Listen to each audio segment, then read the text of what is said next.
It's all over. The Namgung clan has been destroyed as the teacher wished. The invaders behaved too cruelly, not sparing a single fighter of the enemy clan. The young defenders were not prepared for such a swift attack. Their reconnaissance had completely failed. Perhaps Greta would have been able to defeat part of the enemy army if she had not been defeated by the leader. A penetrating wound from a magic blade cannot be healed by any potion. It is already doomed to certain death.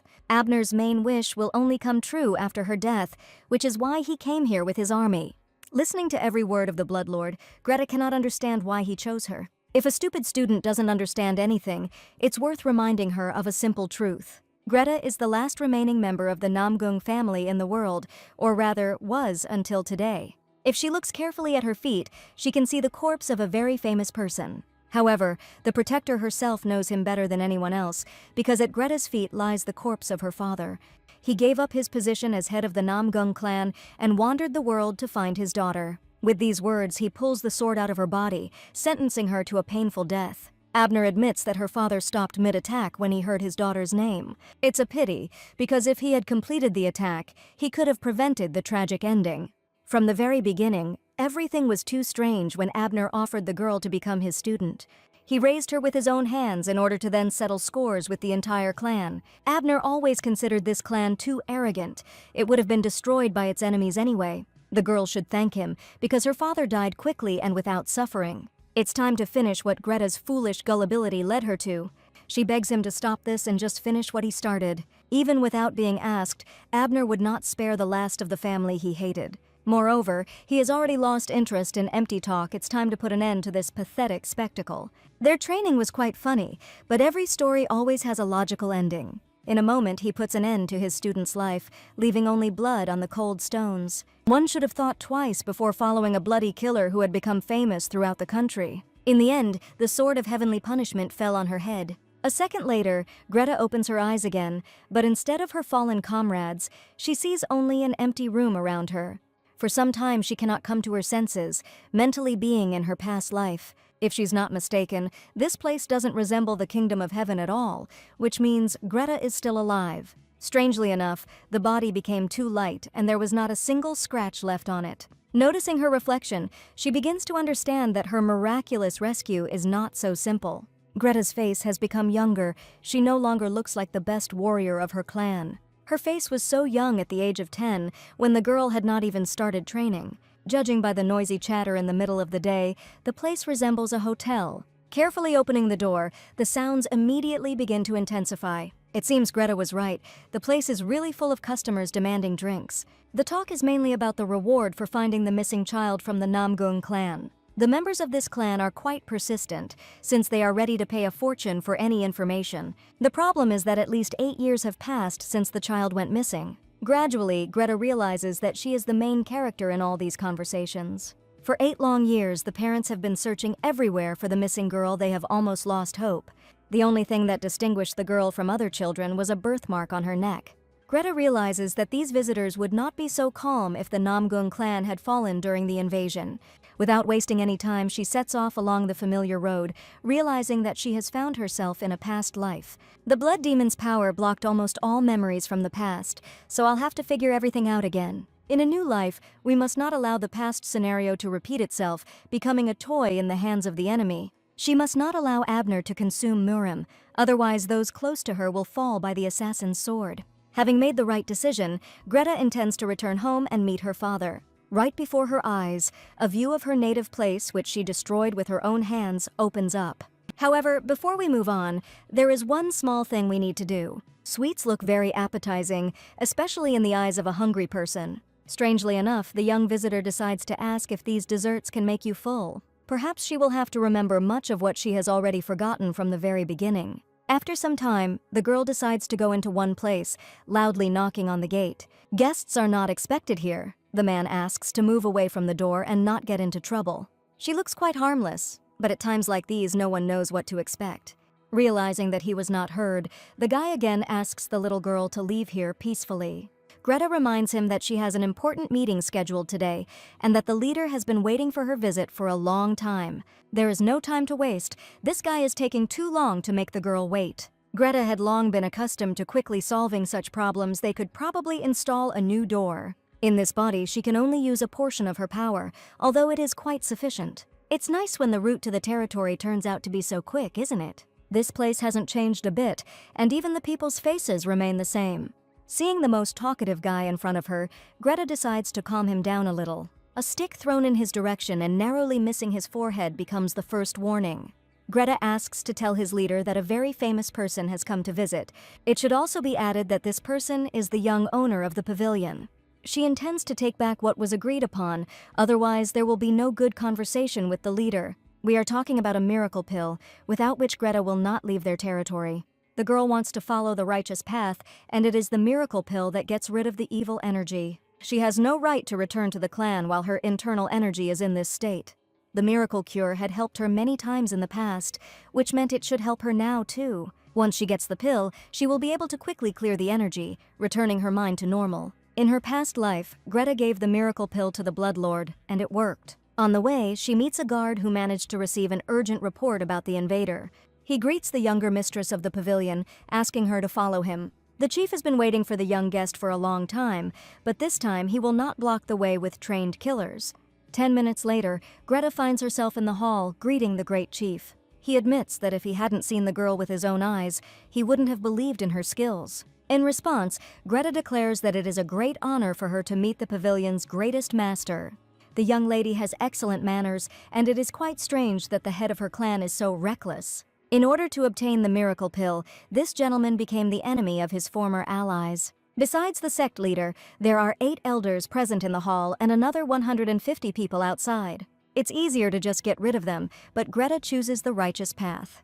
She apologizes for her master's rudeness, hoping that the owner will be able to calm his anger. If he visits her family's pavilion in the future, Greta promises to give her dear guest a warm welcome. However, her words sound more like she considers the local lords to be a bunch of poor people. With her head bowed, Greta begs the leader of the Black Cloud sect not to make a foolish choice. Most of his people will lose their lives, and he will be to blame for it. It would be better if she didn't start making threats on the territory of another clan. The leader commands the fighters to attack and punish the impudent girl for her senseless threats. It's a shame that a simple and rather harmless warning ends in a fight. Greta remembers combat techniques very well, although her new body doesn't have enough strength for a protracted fight. It would be better to finish everything quickly, before the elite fighters have time to properly assess their opponent. They move too slowly. At this speed, they are better off staying at home. The next moment, Greta easily dodges a sweeping blow, catching the guy off guard. If you remember, she spent a long time persuading the leader not to do anything stupid, giving him a chance to be saved. It's too late to order the soldiers to attack. It's time to think about a quick retreat. Because there was a child in front of him, the leader let his guard down early. Unlike him, Greta is well aware of the bad reputation of his pavilion and is well prepared. She carefully watched every movement of the guards once she was inside the hall. Now it was time to use the skills of the past, although Greta really didn't want to. Instead of friendly conversation and further cooperation, the fool loses his best fighters.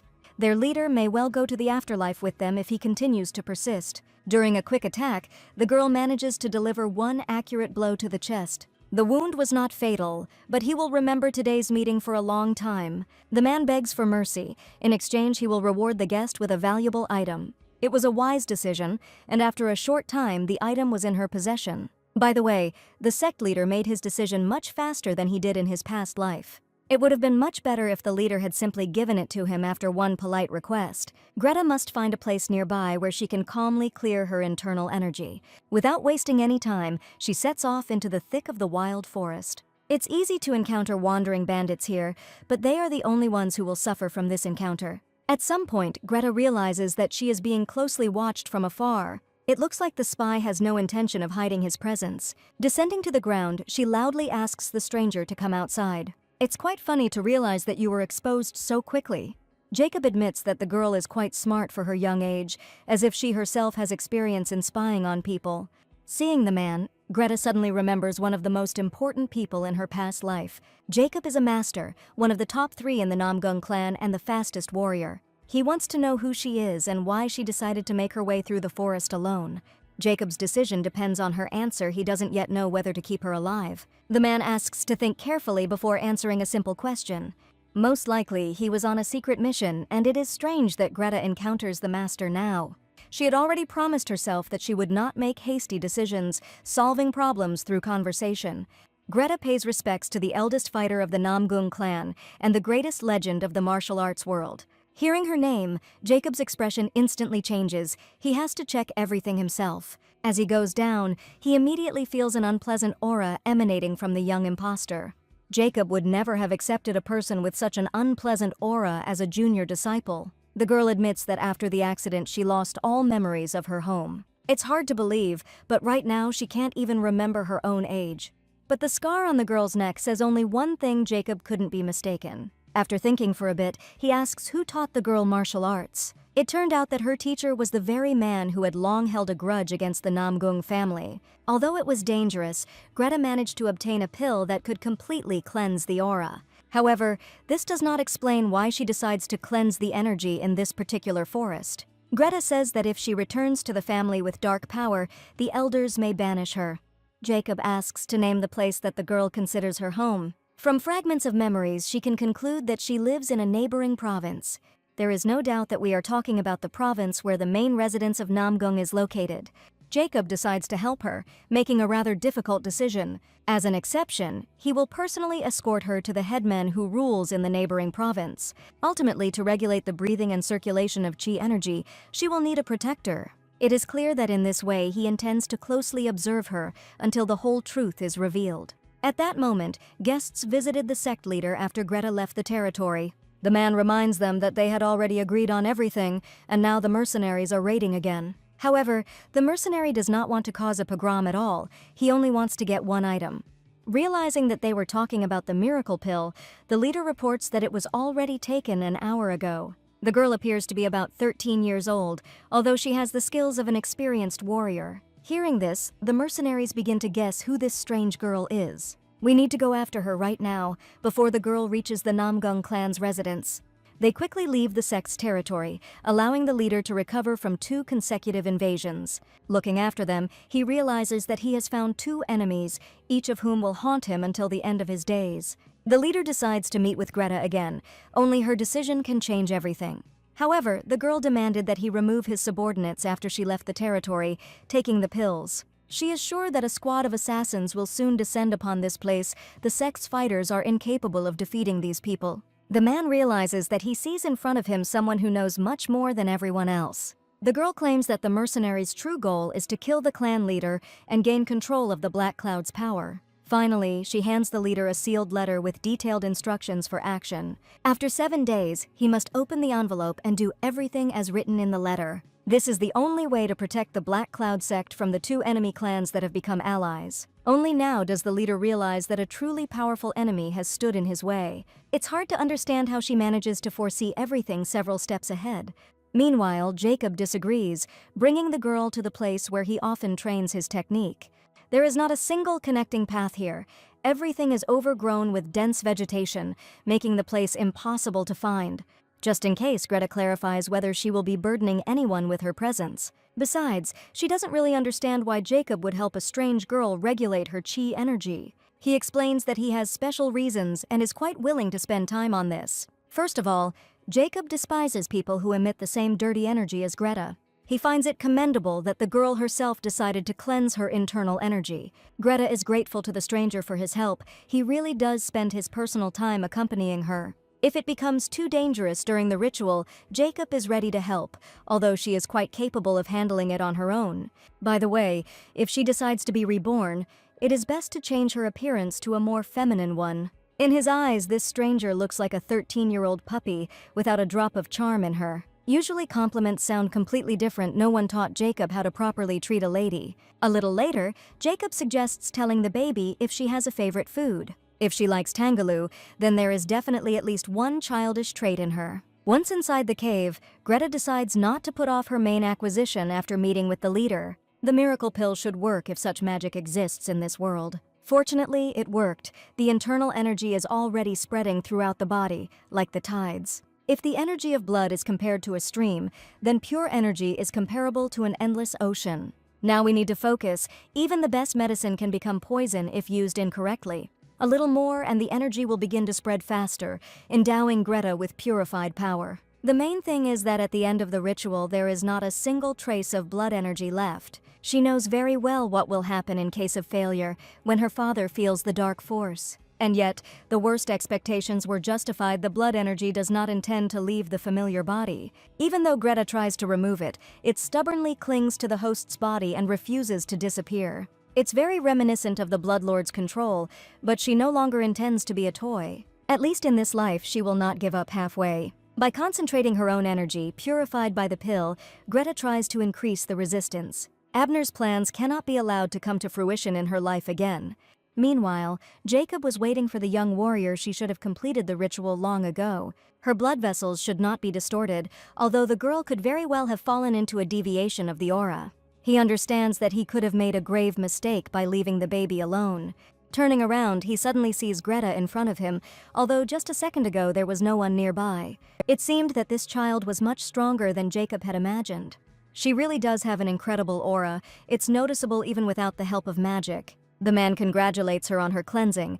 Now she has gotten rid of that disgusting energy. As a sign of the successful completion of the ritual, he decides to treat her to a delicious dessert, because now she needs strength. Jacob promised a small congratulatory gift in honor of Greta's survival. If you think about it, she not only got rid of the bad energy, but also strengthened her own. Considering her age, this act is truly worthy of the mentor's admiration. She must be absolutely delighted with the modest gift. Jacob really tried to surprise her. The girl deserves special thanks for her survival. Now the man suggests heading to the village. She needs to soak in a warm bath. Exactly 3 days had passed since Greta entered the cave, and by that time she must have been very tired. Before they reach Namgung's main residence, they can take some time to rest. He advises to hold on tight. No one will be held responsible if you fall to the ground. Having said these words, the man pushes off the ground with all his might. It feels like after just one jump, they fly through the air faster than any bird. It must be said that speed has always been the main trump card up this warrior's sleeve. It's a little scary to move so fast, but otherwise they won't be able to get there in time. 10 minutes later, Greta suddenly sees below her a familiar settlement that she knows from a past life. As Jacob promised, the food here is quite tasty, although it was prepared on special request. However, Greta was not used to eating such treats in large quantities. As luck would have it, the man ordered a double portion especially in honor of the young guest's arrival. It's a bit disappointing to hear Greta say that after Tangali she has no appetite at all. Jacob could have asked about her preferences in advance, then he wouldn't have had to burn with shame. The man is not going to give up, reminding that this food is the most popular in the settlement. It was quite difficult to make the most common food popular. He advises trying at least a piece, then Greta will understand what makes these dumplings different. Jacob bets she'll be crying and begging him for a second helping afterwards. I had to agree, although listening to praise for dumplings was a bit strange. Besides, at such a moment it's better to let them have a quiet lunch instead of making stupid jokes. Jacob asks to eat a little slower. He can easily order at least 10 large portions of dumplings. Until Greta is full, the man promises to feed her delicious food. Having had a good rest, by evening the establishment's guests one after another go home. All this time, Jacob watches from afar what is happening near the village canteen. Having waited for the student here, he hopes that he was able to deal with all the rats. He asks not to worry about anything judging by their skills. These mercenaries were not ordinary rabble. Moreover, the student discovered a patch with the emblem of an enemy sect on the spy's clothes. This is quite enough for a report to the head of the clan. The old man himself will figure out what to do with it. He orders a person to be assigned to watch the girl. She is not as weak as she appears at first glance. They will meet again soon, but this time the clan leader himself will be present at the meeting. The next day, an emergency meeting of the leaders is called at the Namong clan pavilion. Many of them have long expressed disagreement regarding the increase in remuneration. 8 years have passed since the search began, and during this time 300 gold bars have been spent. However, they failed to find any trace of the missing girl, meaning the money was wasted. Gustav asks his brother to be careful with his words. After all, he is talking about a relative of the clan leader. Besides, if the girl's father had heard his words, they would certainly have broken Tyrone's heart.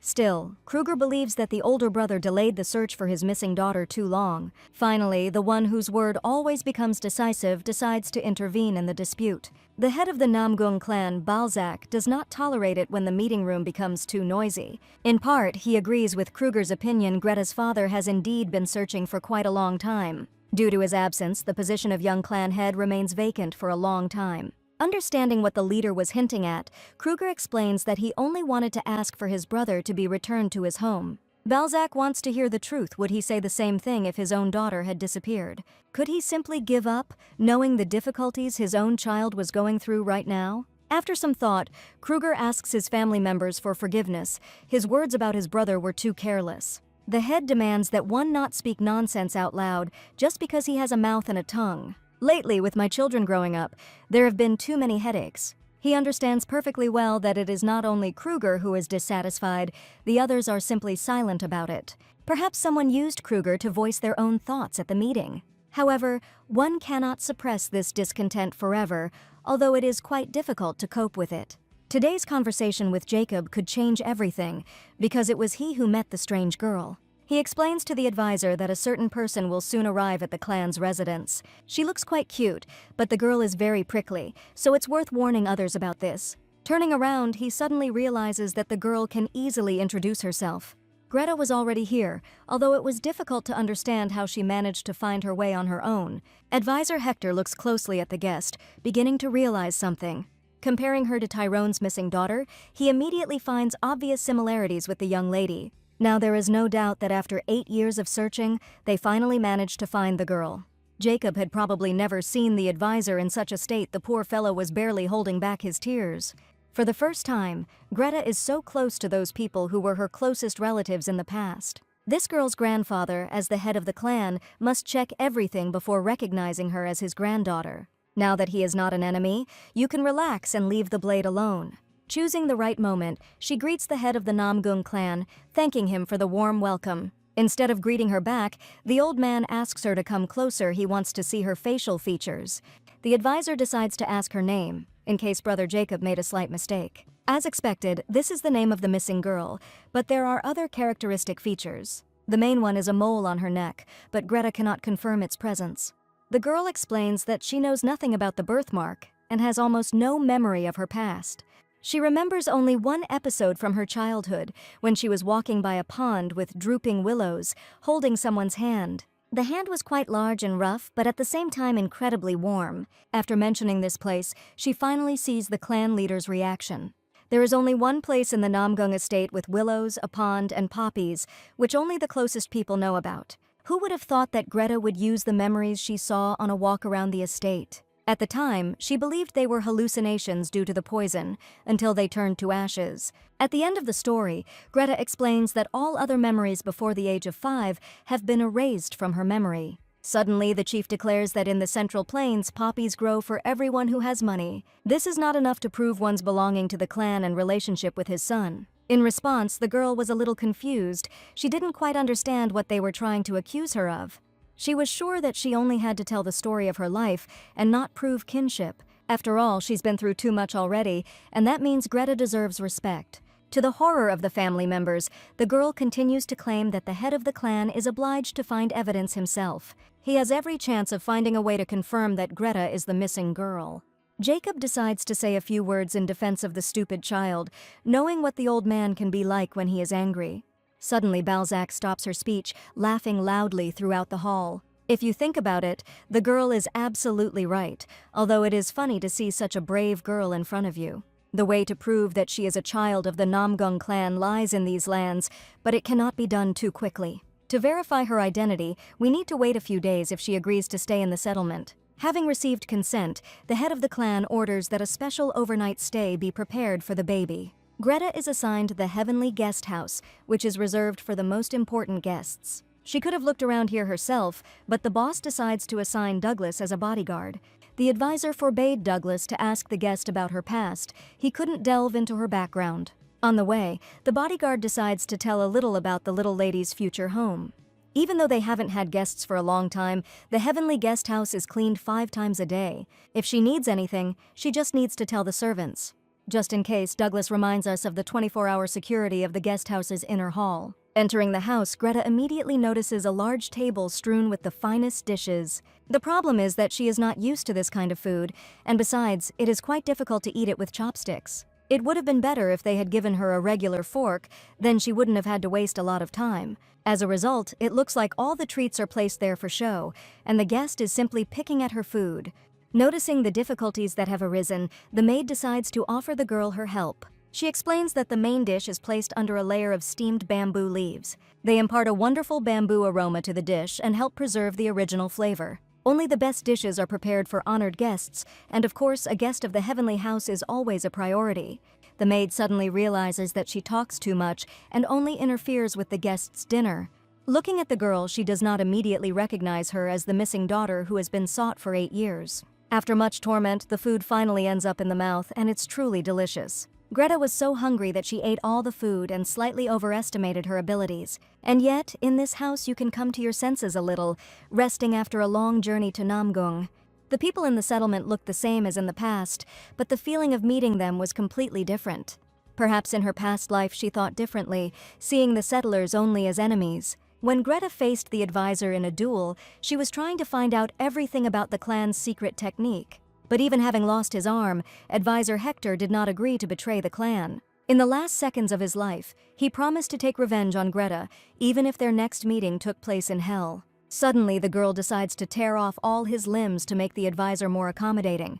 A moment later, she cuts off the man's second arm with one swing of her sword. With such a level of strength, any resistance is futile and will only lead to increased suffering. It was all over, but they still continued to resist. And now she talks to them as if nothing happened between them in their past life. It's hard to think about, but Greta didn't choose this fate for herself. However, right now everything is fine. Nothing from the past life has had time to repeat itself again.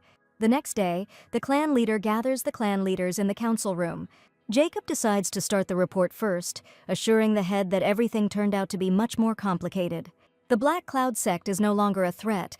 The little girl single-handedly disrupted their operation. Balzac believes that the Black Cloud sect would not have had enough strength, meaning that someone from outside intervened. He is almost certain that the head of the clan was involved in the matter, otherwise there is no way to explain the latest incident. Only now does the advisor realize that this guess sheds light on many questions. If we are really talking about the head of the clan, he will definitely find the right solution. Unexpectedly, Balzac recalls rumors that the missing child closely resembled him. In the past, he couldn't understand how this tiny creature was similar to him, but now a lot becomes clear.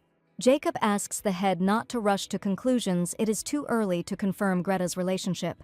However, even a shared cup of water can create a lifelong bond. Balzac is convinced that he will always be able to recognize a person in whose veins his blood flows. It would be wrong to say that it was unnecessary to accommodate her in the heavenly guest house. Quite the contrary, this is only the least a grandfather can do for his own granddaughter. Having dealt with the pursuers, the leader sent his subordinates on reconnaissance. They would soon return with a report. Then they will be able to find out for sure whether the sweet child has any ulterior motives. Even if Greta has Namgung blood, there is no way to know whether the girl is loyal to her clan. No one knows whether returning home was her own desire or someone's conspiracy. It is known that she gave up all the dark energy that she was able to accumulate during her life. It was Jacob's merit. He personally accompanied the girl to the forest cave. The advisor had long noticed how much Jacob had become attached to this little girl. He suggests that the leader personally ask the person who knows her best about Greta. You can also visit the heavenly guest house and have a personal chat with her during lunch. The last idea is the best one. The conversation will really clarify a lot. From now on, the head of the Balzac clan will look forward to sharing a meal with his granddaughter. Meanwhile, Greta decides to remember the cleansing ritual. She still has a lot to learn. Even in the cave, she felt how much the chi energy differed from her own. Pure energy circulates throughout the body, illuminating each meridian and bringing clarity to thoughts. Now Greta is on the second level. It has become easier to control energy. In her past life, she almost achieved enlightenment, so in this life, she will be able to do it faster. In the middle of the ritual, the girl realizes that she is not yet ready for a rapid increase in pure energy. Family members will find such a sharp increase in inner strength very strange. After some time, she asks the maid for a small favor. Greta searches everywhere for a training room where she can train alone. She explains that such a training ground exists only in the heavenly guest house, but she will not be alone here. If the mistress wishes, the girl will take her to the outer complex, where there will definitely be no prying eyes. So if Greta can't train her internal skills, she must work on her external ones.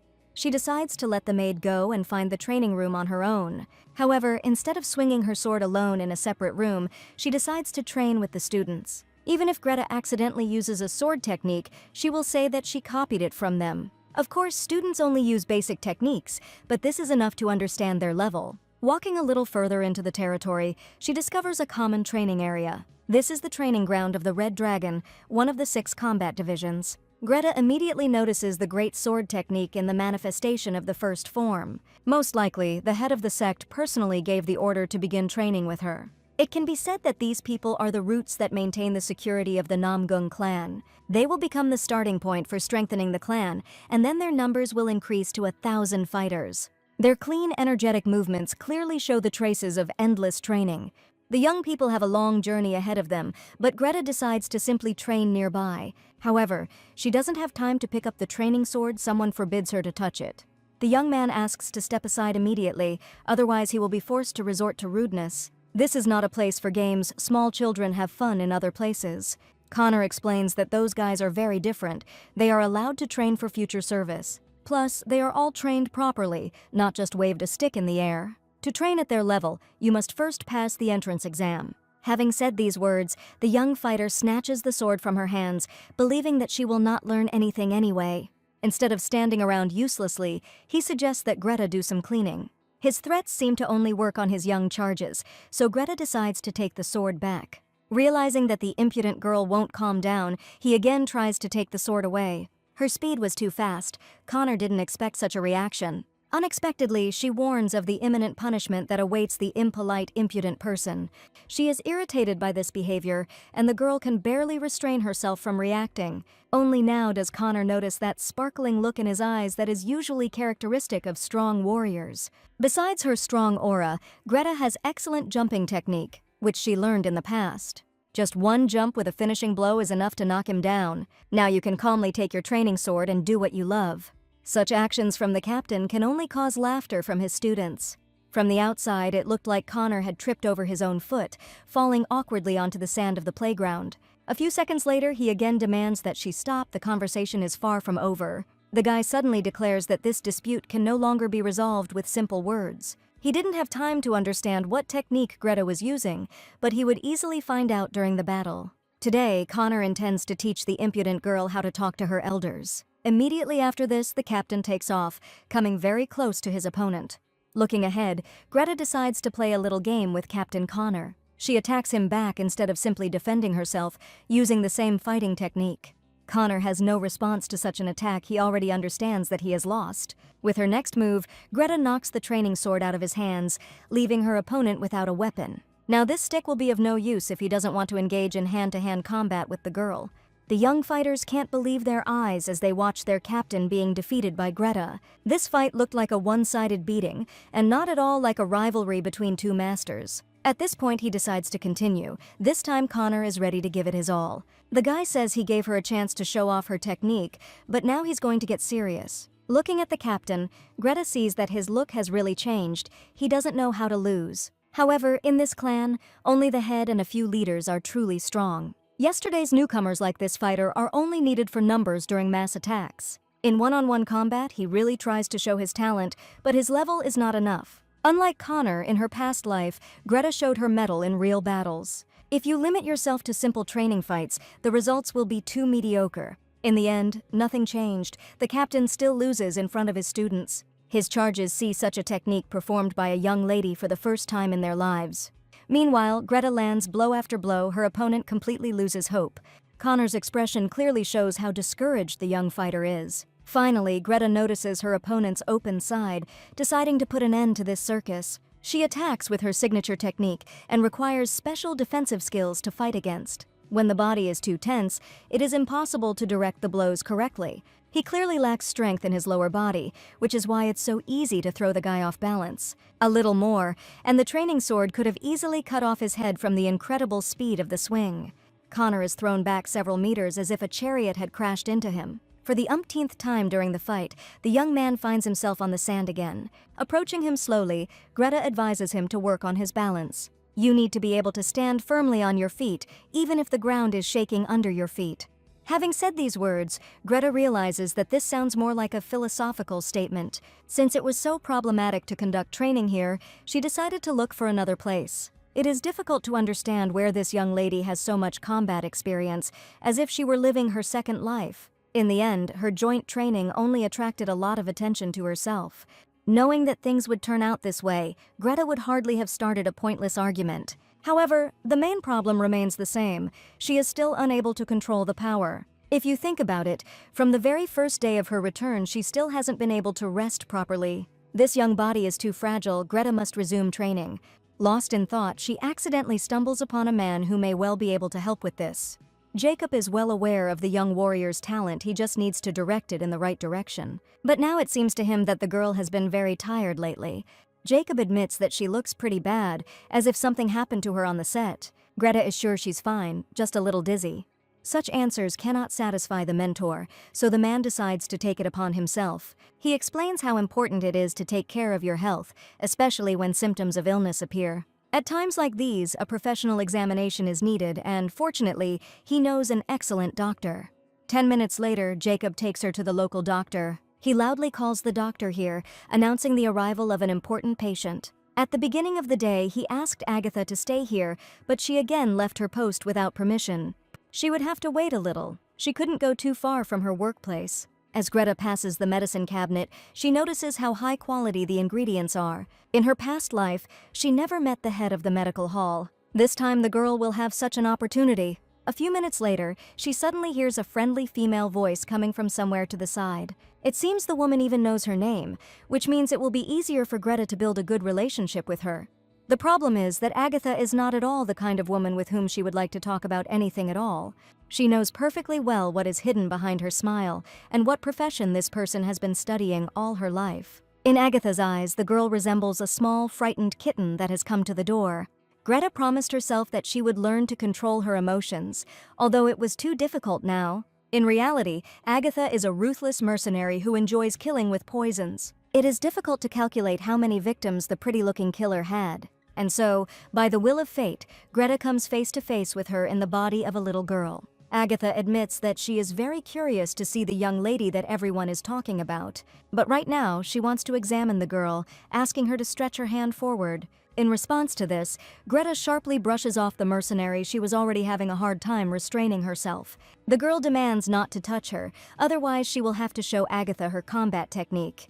Not understanding what is going on, Jacob asks her to calm down. The doctor does not wish her any harm. You have to be careful with this woman. Only Greta knows the truth. If she is a spy for the Bloodlord, she will want to kill Greta. The man is forced to kneel and beg for forgiveness. He really should have warned Greta.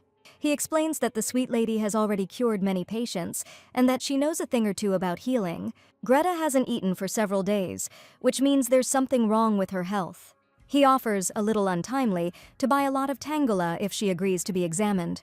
Greta understands that there is no particular reason for refusal, and that Agatha is unlikely to be dangerous in Jacob's presence. But a man must know that this will not work, and they will only waste their time. If they insist on an examination, she will not object, although she does not believe in success. After a few minutes, they both sit on the floor. Agatha asks them not to worry about anything. You just need to relax your hand so that it can begin the examination by checking the pulse. Instead of the usual counting, the girl uses special magic, scanning the entire body. The strange feeling in your body will soon pass. You just need to endure the discomfort for a little while. The next moment, the girl rushes into the attack again, clutching tightly to the throat. She seemed to have gone crazy, attacking at the very moment when the healer was trying to help her. Greta is sure that she wanted to kill her by introducing her chi energy into her aura. Jacob quickly explains that this method of examination has long been used by doctors. Using her own chi energy, Agatha only checks the meridians. Hearing this, Greta quickly releases her grip. Now she does not resemble a frightened kitten. As soon as the head of the medical hall started to move, she immediately extended her hand. Once she sets her mind to murder, there will be no mercy, as if she had often killed people in the past. Greta turns sharply to the side and announces her departure. It's useless to try to persuade her to stay first. She needs to prove to Greta that she's completely safe.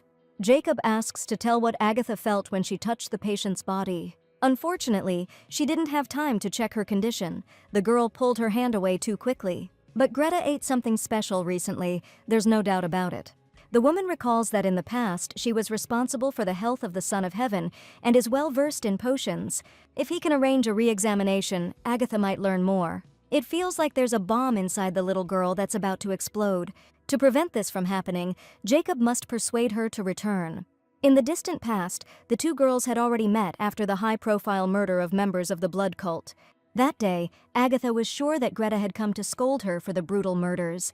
She had already told her about her little hobby involving poisons and didn't think it would become a problem. Besides, the Bloodlord himself should have told Greta about the plan of attack. Does she really deserve to be reprimanded for killing some worthless people? In fact, Greta would not have changed her attitude towards her. She did not want to start this topic at all. She heard that Agatha was once a member of the Righteous clan, which only accepts the best. The only question is why she left such a famous clan and joined their cult. At that moment, Agatha admits for the first time that she planned to kill an important person. However, having said these words, the woman still did not reveal the name of her next victim. Greta wasn't interested in the details of her life. It was a shame she didn't find out her name. Of course, she would have been able to find out all the information, knowing what she knows now. The head of the clan has been watching her for a long time. His granddaughter is completely lost in her thoughts. He offers to tell Greta everything that worries her. Her grandfather will not reproach her. Coming to her senses, she quickly greets the head of the clan, apologizing for the delay. Balzac admits that the servants have already reported everything. They say a child from the Red Dragon Squad pointed a sword at her, but then something amazing happened. The girl explains that the sword was wooden, and besides, everything ended well. Although her internal energy is strong, it is not only that determines her combat power. Until the last day, the head of the clan hoped that it would not be his granddaughter who would come to the residence. Greta really doesn't look like a child, because a child wouldn't be able to learn martial arts. He clearly sees the blood on her hands and the hopes of those Greta was supposed to protect. Balzac hoped that one day his granddaughter would grow up to be an elegant girl and not take the path of a warrior. The question then arises as to who is the person who raised Greta. After thinking for a bit, she replies that it doesn't matter now. Balzac needs a person's name only to call the scoundrel to account. He won't let the one who did this to his beloved granddaughter die too easily. Even tearing him into small pieces will not be enough for revenge. The head will never forgive the one who once hurt her by leading her down the wrong path. Suddenly, Greta asks what will happen to her if she is not the daughter of the Namong clan. Hearing this question, Balzac stops the protective magic. In a second, the vortex of energy disappears, and the family sword appears in the old man's hands. She has a long journey ahead of her. The girl needs to grow up to carry heavy weapons. Greta used to be half her father's height when she held his hand during walks. Balzac suggests postponing the conversation until tomorrow, when they will have dinner at the guest house. By the way, he had already heard that his granddaughter likes delicious food, but there is something special. Balzac promises to arrange for a surprise to be prepared for the guest for dinner. This conversation changes a lot in Greta's life, although questions remain. Balzac was right. Today the girl was really very tired and fell asleep quite quickly. However, in the middle of the night, Greta hears strange voices that tell her to get up. A strange voice commands to kill everyone who is on the territory of the Namong clan. Now she holds her father's family sword in her hands, which will help her fulfill Greta's main purpose. With this sword, she is obliged to slaughter every member of the Namong clan, irrigating the earth with their blood. At this moment, the maid notices that the young mistress has gotten up for some reason in the middle of the night. Upon entering the room, she sees Greta emitting an incredible amount of dark aura. She demands to be brought to the place where the head of the clan is located right now, along with all the leaders. At the same time, Jacob again reproaches the advisor for his inappropriate tone towards the girl. He allowed himself to make expressions that should not be uttered in the presence of a child. By the way, the same applies to Balzac. The old man seems to be showing off his influence in the clan to his granddaughter. The chief explains that he simply wanted to reassure Greta because she seemed anxious all day. However, it is impossible to monitor her every step. Children do not like this kind of surveillance and withdraw into themselves even more. Jacob is just as worried about her as his grandfather, but in this case he should act differently. At that moment, the advisor hears strange sounds coming from somewhere near the sleeping rooms. The ominous smell that spread throughout the house indicates the presence of dark forces. Besides, the clan leader senses blood. We need to immediately find out what is going on there. He quickly reaches the place from which the ominous smell comes. Once there, the chief suddenly discovers the maid, demanding a detailed explanation. As expected, the maid bows low to her master at first, but this is not the main thing that is expected of her.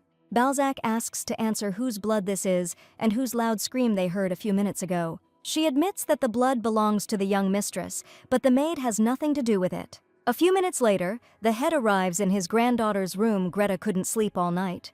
She explains that she accidentally got injured while deciding to train, and the maid came to her aid. Without listening to the end of her explanation, the old man reminds her that the magical barrier will not allow others to hear her words.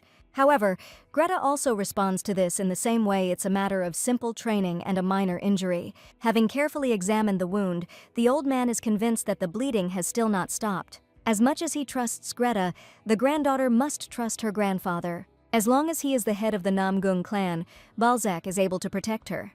She must remember that any problems are best solved with someone who values her as his own daughter. Jacob reports that the head of the medical hall has arrived at the house, and the rest of the treatment should be entrusted to her. At parting, Balzac once again asks to think about his words and not hide anything from those closest to him. Perhaps, if he had not said this out loud, the rest of the story might have turned out differently. She seems to sense that her grandfather knows much more, but she wants Greta to tell her everything herself. The truth is that when she came to, the girl already had a sword in her hands. The voice she heard in her semi-conscious state definitely belonged to the Bloodlord. Her body obeyed the command of this voice, although in the first moments Greta tried to resist. There is only one person in the clan who can confirm the nature of the dark spell. This person is Agatha, and it was just now that she herself appeared in her room. No matter how hard Greta tries, she can't think of anyone who can handle magic as skillfully. Entering the room, Agatha lights incense to ease the pain a little. If the girl becomes too painful, she should immediately tell the healer about it. She is amazed at how bravely the little patient behaves, never crying out in pain. Besides her arm, the girl has pain in another place, and she asks Agatha to help with it. It's strange that during her night training she managed to injure something else. Jacob asks the healer to immediately examine the new wound before the disease progresses. Greta complains of a strange pain around her abdomen, radiating from her chest upwards. In this case, one extra gentleman should immediately leave the lady's room. She most likely sustained an internal injury during training. This time Agatha will have to use chi energy again, but the girl should not be afraid. If she trusts her, she should just relax and not repeat the previous scene with the chokehold. Gradually, the light of chi energy fills the entire space of Greta's room. She decides to let in someone else's energy, hoping that the healer does not have selfish intentions. It is clear that the ritual is not easy. The girl's own energy is too strong. Suddenly, Greta asks if the healer ever had the intention of killing anyone. The main thing is that she uses telepathy, transmitting her thoughts through the flow of outgoing energy. Agatha reports that there was once such an intention, but that is a matter of days gone by. These people were attacking her lover, so she wanted to save him from problems. From her appearance, one can understand that we are talking about a person who still lives on the clan's territory. If this is all that interests the young lady, Agatha would like to complete the ritual. Thus, Greta discovers that the woman has no reason to swear allegiance to the Bloodlord. Life today is very different from the isolation ward she lived in the distant past. Suddenly, the girl changes. Her gaze no longer resembles that of a child. She admits that she knows Agatha's middle name, which suits her much better. In the past, this woman was called the Poison Blood Queen for her passion for killing with poisons. Right now, Greta needs her help to act against the Bloodlord. There was a time when an entire village was drenched in blood at the hands of the second prince. This happened because a low-born woman dared to refuse the prince's entertainment. The nobility always loved rare amusements, so the destruction of an entire village did not surprise anyone. After some time, the only surviving child entered the palace as the imperial physician, and the very next day the second prince died from a powerful poison. For this murder, Agatha was nicknamed the Poisonous Blood Queen, and legends began to be told among the people. Greta asks not to think anything bad. She was not investigating anyone's life at all. It's just that in her past life, Agatha loved to chat with her until death, telling her the most intimate secrets. Reaching out her hand, she asks for just one simple wish to be fulfilled. This child's body needs to be checked properly, because in it, Greta will have to fulfill her destiny. She is almost certain that a spell has been cast on her that cannot be dispelled on her own. Thus, all the masks were removed. Agatha no longer needed to hide her identity. The magic the girl spoke of is usually called the suggestion spell. It is a type of black magic that controls the mind, forcing it to perform various actions. There are only two ways to remove the curse, the first of which is to kill the magician. However, one can succumb to suggestion and commit acts of violence until the curse is lifted. If the connection is too weak, it can be easily broken, but sometimes there are severe cases. With a strong connection, the magician can appear nearby at any moment and control the enchanted body. No matter how hard the victim tries to escape, he will still be under the complete control of the caster. If the victim starts to ignore orders, he can come for them at any time of the day or night. In other words, if Greta simply waits, it will be too late to break the spell. As a last resort, you can simply hide in the mountains and let the magic run out completely. Walking past the playground, the girl suddenly realizes what she needs to do. She needs people who can divert the attention of the rest of the Namong clan from Greta. First of all, she must acquire strong allies capable of covering her rear. Action must be taken now, but these inexperienced fighters are too weak for such a role. Coming close to the training ground, the girl asks Connor to prepare for defense. Immediately after this, she rushes forward. They are faced with another brutal training. Connor didn't expect that this little girl would want to repeat the fight. Last time she already proved that she is the strongest. Why should she repeat it? The guy remembers Greta's advice when she told him to work hard on his fighting stance. The body freezes like a statue if your muscles are too tense. In this state, it is impossible to perform strikes correctly. As a result, you will lose control of your own body again and again. In this sparring, the same thing happens as during their first meeting on the training ground. Just like then, Connor's wooden sword is knocked out of his hands, but a true enemy will show no mercy. The difference in experience is obvious. The young man again feels like a pathetic weakling. He admits that he won't be able to defeat Greta, even after a lifetime of endless training. It's time to stop this humiliation. Everyone already understands who is the leader on this platform. In fact, the girl had no intention of humiliating anyone, quite the opposite. She came only to check the fighter's progress since the last training session. Connor apologizes for his rudeness. Last time he mistook her for a maid. Suddenly, Greta wants to know who Connor was imagining when he fought her. He wouldn't wish death on a fragile girl with a wooden sword, would he? Greta explains that even while waving the stick in the air, you should imagine your sworn enemy. In response, he thanks her for the valuable advice, hoping not to repeat the humiliating defeat again. Finally, the young man wants to know how long Greta plans to stay in the settlement. Right now, what was happening was the reason she had visited the young captain. Connor asks her to guide him during his sword training if she has time. He believes that her presence here was not an accident. Greta can be useful to many fighters. The guy doesn't plan to take up much of her time, and she just needs to monitor the progress of the training. It turned out that there was no need to persuade her. The girl didn't mind watching for a bit. But Greta will choose the place for training. This site is a little unsuitable. She will be waiting for him early in the morning near the hotel. Perhaps they will train together. It's incredible, but the girl is even willing to stand on the same court, practicing her technique. This gives him the chance to train at the same time as Namgung's most honored guest. A couple of hours later, Greta decides to visit the residence and the head of the clan. Balzac asks his granddaughter to make herself comfortable. They have a long conversation ahead. He's already sent all the local servants away, so there's no need to feel awkward. Today is the first time Greta has seen a method of capturing an object from a distance used in this way. Greta asks not to worry about the wound. It almost doesn't hurt anymore. Besides, she won't be able to feel anything now, since all her senses are a little dulled. When Greta was 5 years old, she almost died from a serious illness. Then someone introduced internal energy into her body, thereby saving the girl from certain death. Most likely, it was then that the girl lost her memories and some of her feelings. Suddenly, the old man announces that he knows the name of her savior. We are talking about the Blood Lord, whom Greta later came to consider her sworn enemy. Along with salvation, the Blood Lord condemned her to death, but only after many years had passed. He is too strong.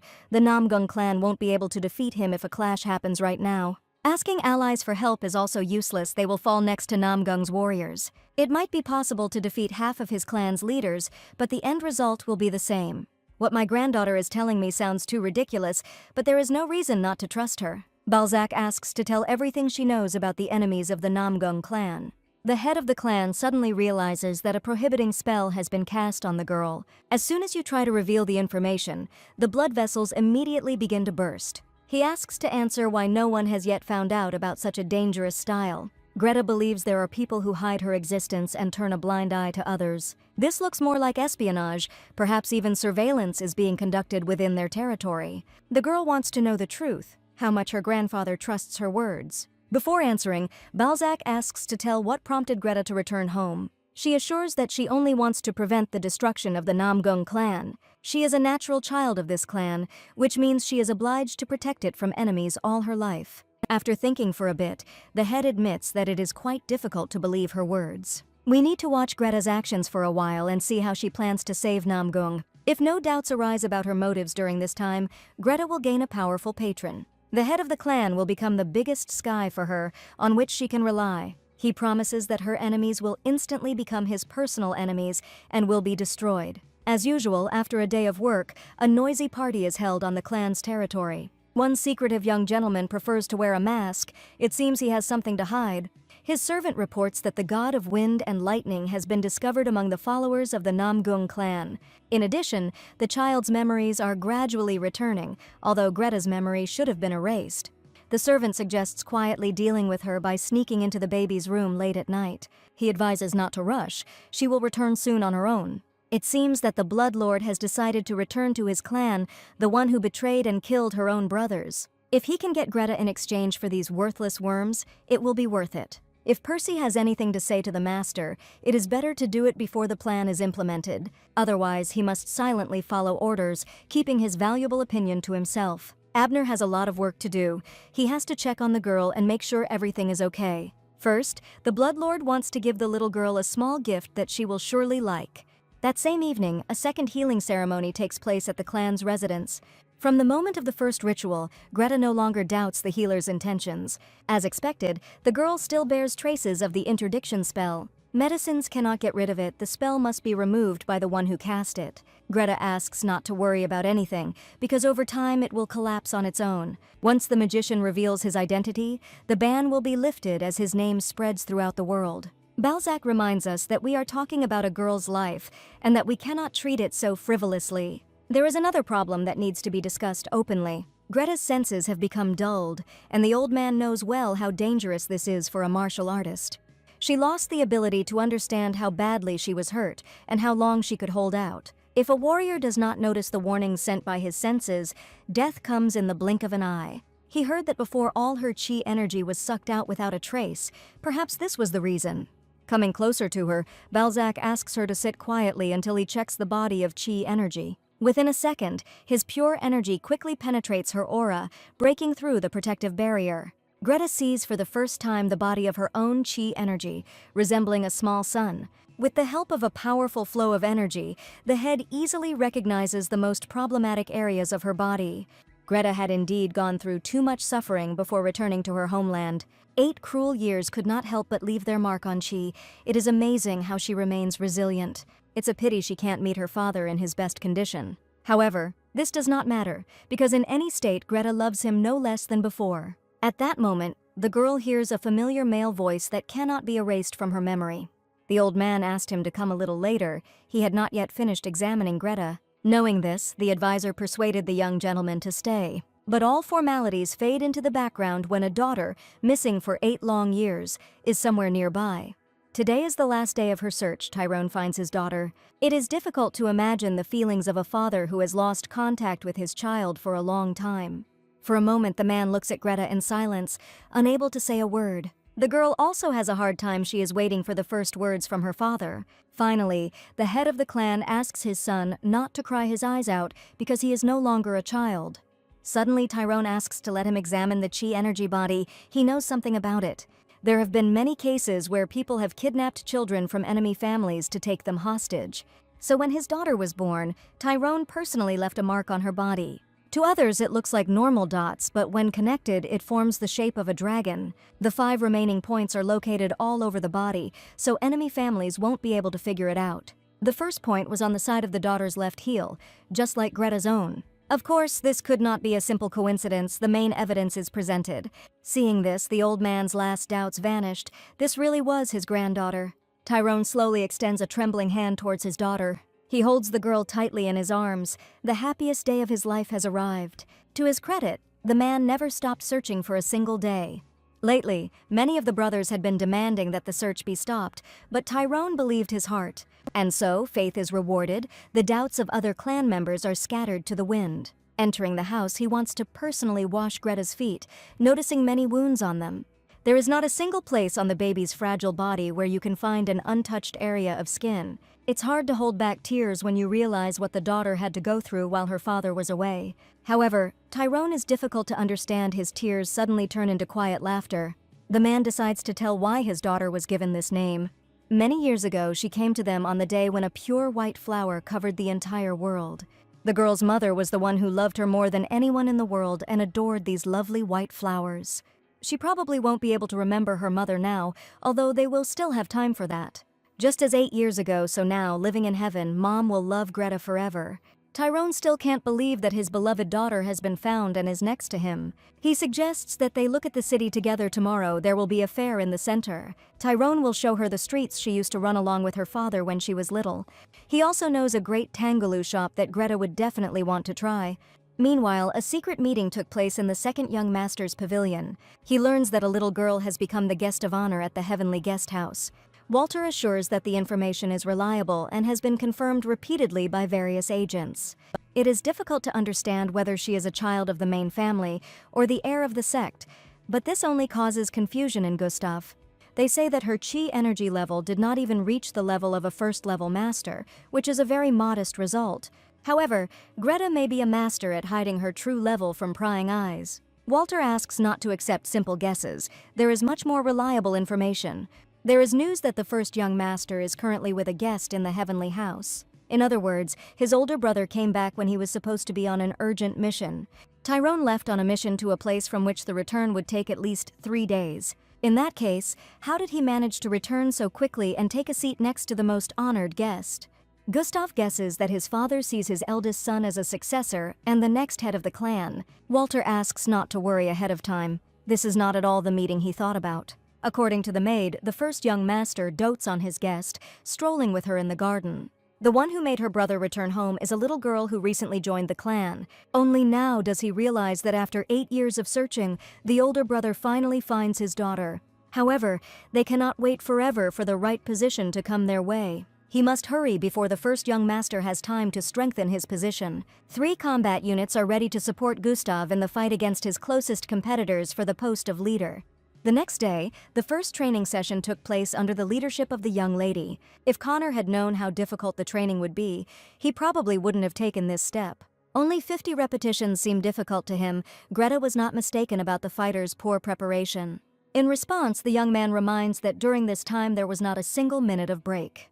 He asks to explain the meaning of the strange practice of swordsmanship if Connor still does not have access to chi. The girl is sure that he is so weak precisely because he asks too many questions. Instead of spending time on tasks, the guy constantly complains. From the slightest blow, he immediately drops his sword and can barely stand on his feet after just a touch.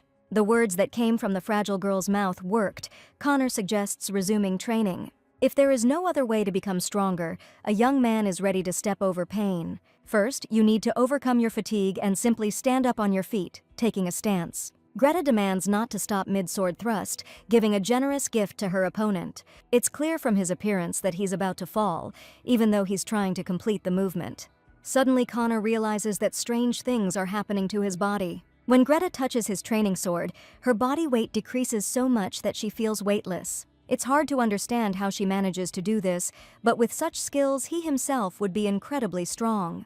The girl explains that she simply distributed the weight of the weights over her entire body. That's why he feels so light, as if the guy weighed less than 1 gram. Connor is a fairly strong warrior, but tends to use all of his accumulated power at once. He must remember that even a threatening attack will lose its advantage if the fight drags on. The stronger your opponent, the better you should look for opportunities to counterattack. Until the chance to respond arises, the warrior's body must keep losses to a minimum. She advises the guy to train the distribution of strength throughout the body, as Connor does now. However, as soon as Greta took her finger away from his sword, it fell onto the sand of the training ground. He didn't expect the mentor to do it so quickly. He should have warned her first. Perhaps this will serve as a good lesson for the future. He still has some time to study. At the end of the training, he thanks Greta for her valuable advice, promising to improve by the next lesson. It was difficult, but he realized how important it was to maintain control over his own body. In that case, Greta suggests he prove in practice the lesson he learned today. Surely, it won't be difficult for Connor to complete another 50 approaches of the previous exercise.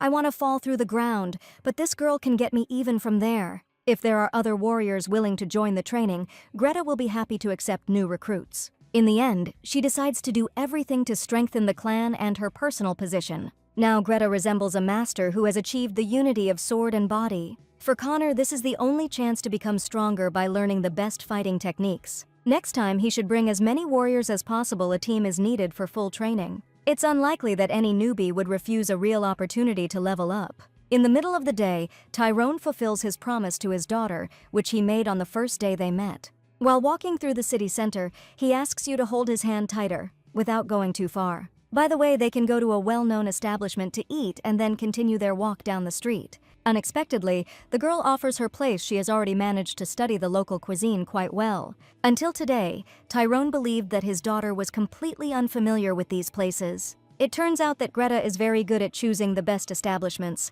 He also really likes dumplings and thin noodles. After so much time, he can enjoy them again. Actually, he was planning to visit another establishment, but this place is much better. Now it's clear why the god of wind and lightning likes to dine here. It's a pity that Greta never visited here in her past life. Too many things in life pass her by. The father is happy about his baby's good appetite. Soon she will grow up and become taller than her father. At this moment, he hears loud sounds. Someone decided to make a scandal at the very beginning of the day. The fat man insists that he will pay for the food next time. He accidentally left all the money at home. Realizing that the local workers don't trust him, the guy decides to explain it differently. Before accusing him of fraud, you should think several times. It is unpleasant to watch such incidents because any order should be fairly paid. At the end of the conversation, Charlie throws the poor guy to the floor using a simple fighting technique. He reminds us that warriors risk their lives, and in return they cannot be fed simple noodles. The truth is that this is not the first time he has done this, constantly referring to a forgotten wallet. A protracted quarrel attracts unnecessary attention, and the owner of the establishment may lose customers. And all because of greedy fighters who can easily pay for their order. Realizing that there will be no money, the man asks to take his wallet next time. However, he will promise to do it again, but will ultimately do it his way. Charlie insists that if he had been more cooperative from the start, this incident might not have happened. Having said these words, the guy loudly slams the door of the establishment. The son quickly runs up to the owner. He is not a warrior, and is not capable of defeating 3 strong opponents. Lately, the Namong clan fighters have been acting low, as if no one is watching their development.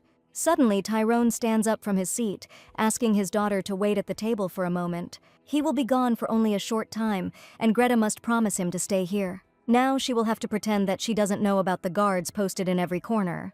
From the very beginning, Greta understood that her father would never allow the boys to leave the establishment. First, they must pay for this and all previous lunch orders. When Tyrone returned, he already had information about their names and clan affiliation. The man insists that he only asked the boys to come back and think carefully about their behavior. Of course, 3 months' wages will have to be returned to the owner of the establishment.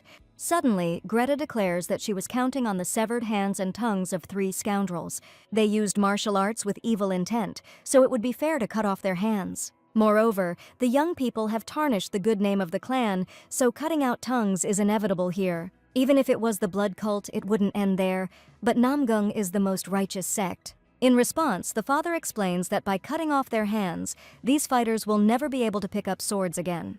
They should be given a chance to improve, reflect on their mistakes, and draw the right conclusions.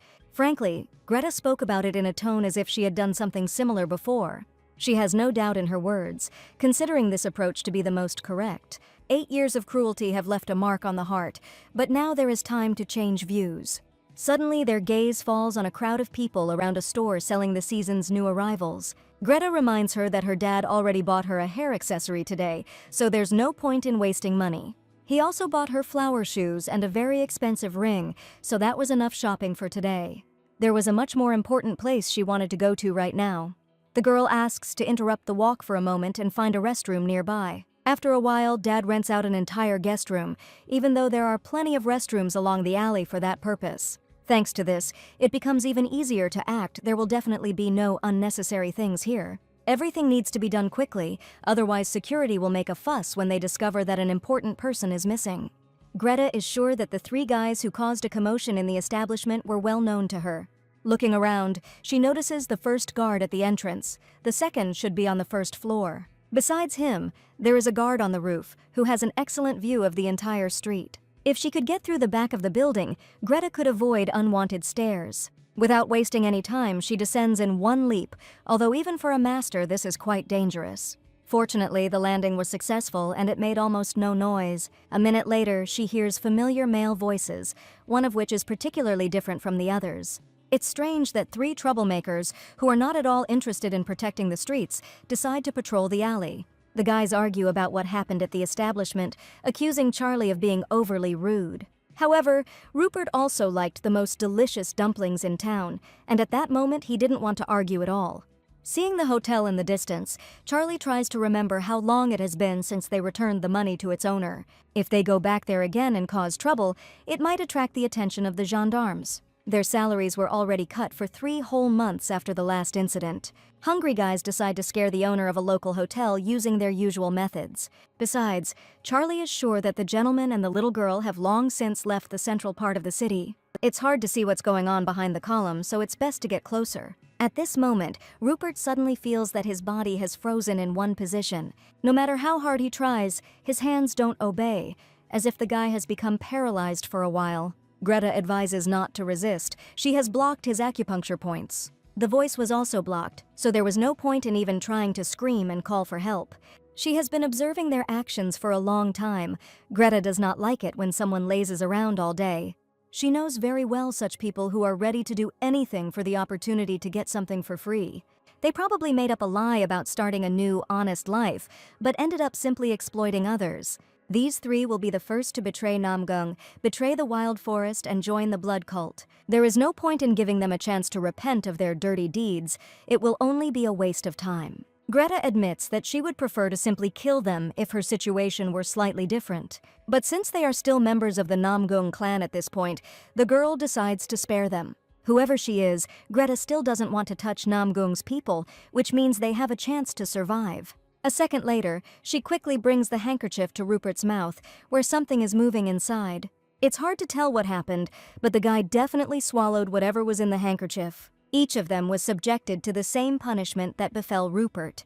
Greta promised to spare them, but she didn't say she would let the slackers go just like that. From now on, she is capable of killing any of them with just one flick of her finger if the guys give her a reason. It can be said that for a long time their miserable lives are in the hands of a little girl. Rupert understands what will happen to the person inside whom Godok will live. The Godok is an insect that feels the pain of its mate if the other is injured. If the female is killed, the male, hidden in the head or heart, will explode right inside the body. Greta suggests making sure of this if any of the guys don't trust her words. However, there is little time left. She promises to come to them in a couple of days at the training ground. Until then, it's better for them to behave well. Otherwise, Greta will use her secret weapon. If the recruits cause trouble at the hotel again, the girl will introduce them to the power of insects. There's no need to explain what happens after Godok explodes in your stomach. It's a shame she forgot to unblock the acupuncture points when Charlie needed to go to the bathroom. By this time, Tyrone was already near his daughter's room, suspecting something was wrong. His assistant decides to go inside first, taking the blow himself in case of danger. However, Greta gets ahead of him now. The girl has no doubt that surveillance is being installed everywhere. Tyrone's agent must quickly come up with an excuse for his presence near the room. However, if everyone already understands everything, there is no need to pretend to be little children.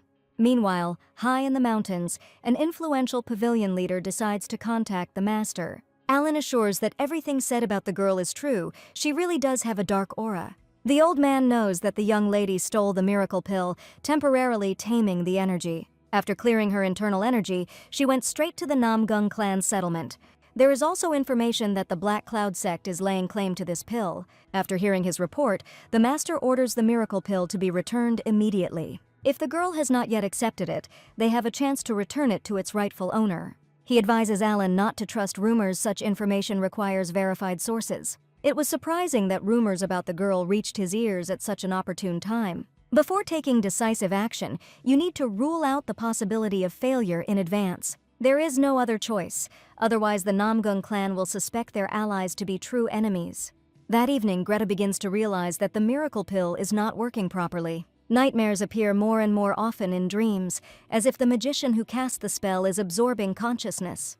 Greta jumps to her feet and throws it aside, unable to resist the dark force. It's just a small wound for now, but things could go too far soon. This won't do. She again needs the help of a healer who knows what she's doing. At the girl's request, Agatha appears in her room again, quickly calming the magic with pure energy. If Greta continues to get injured, her new friend will have to tell the chapter everything. She won't let things slide, otherwise the responsibility will fall on her shoulders. Suddenly, Agatha realizes that all this time the girl has been communicating with her again through telepathy.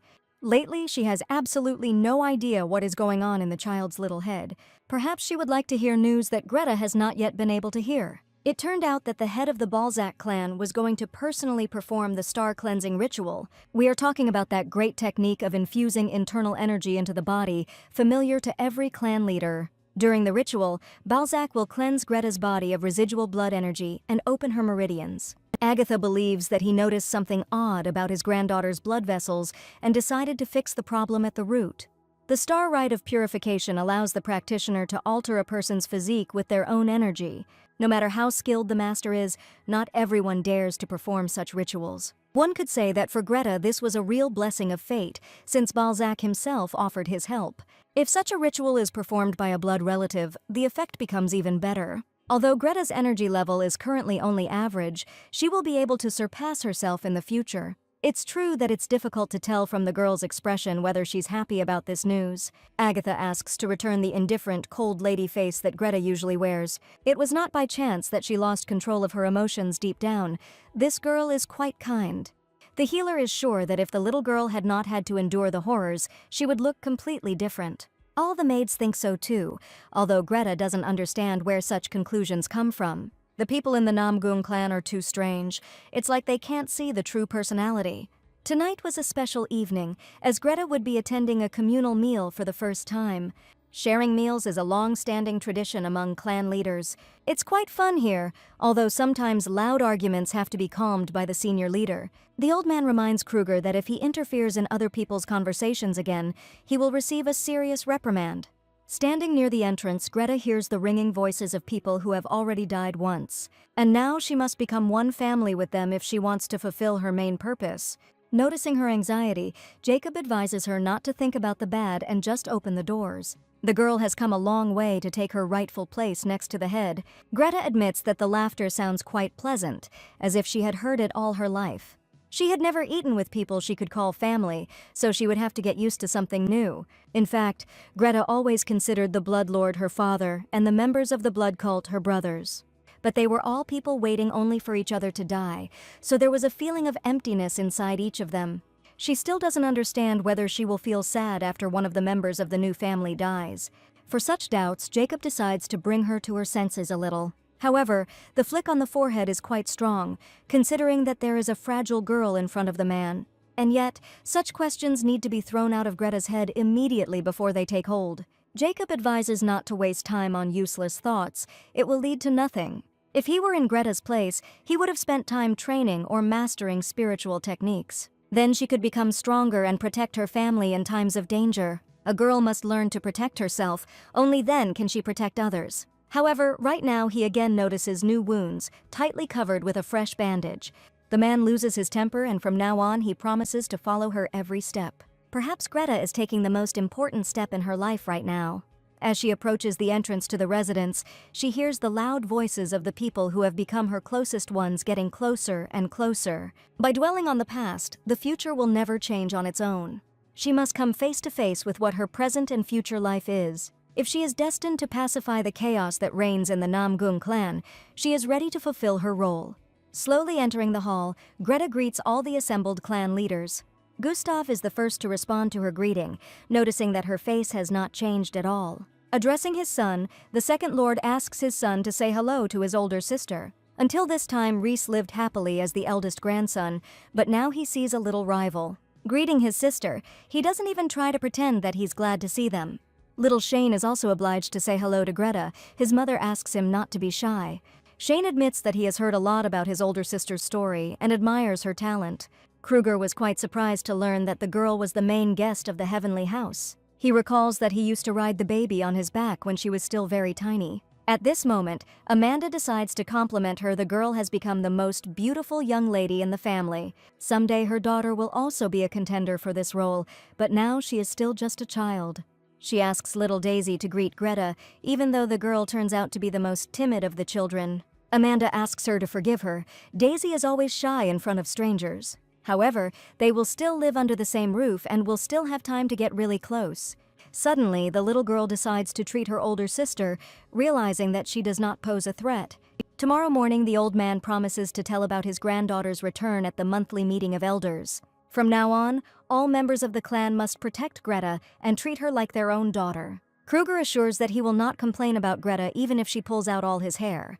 Now that everyone is gathered, the clan leader decides to talk about another important decision. He intends to perform the star cleansing ritual for Greta, hoping that his family will support him in this. In fact, this news seemed unexpected even to the girl's father. At first, Tyrone didn't even believe that he had heard his father's words correctly. At this moment, the second master decides to express an opinion he considers the idea too dangerous. Gustav reminds that the clan leader is the main support for all family members and the Namgung people. If something goes wrong during the ritual, his weak body could be seriously injured. He only speaks of the possible failure from which no one is immune in such dangerous rituals.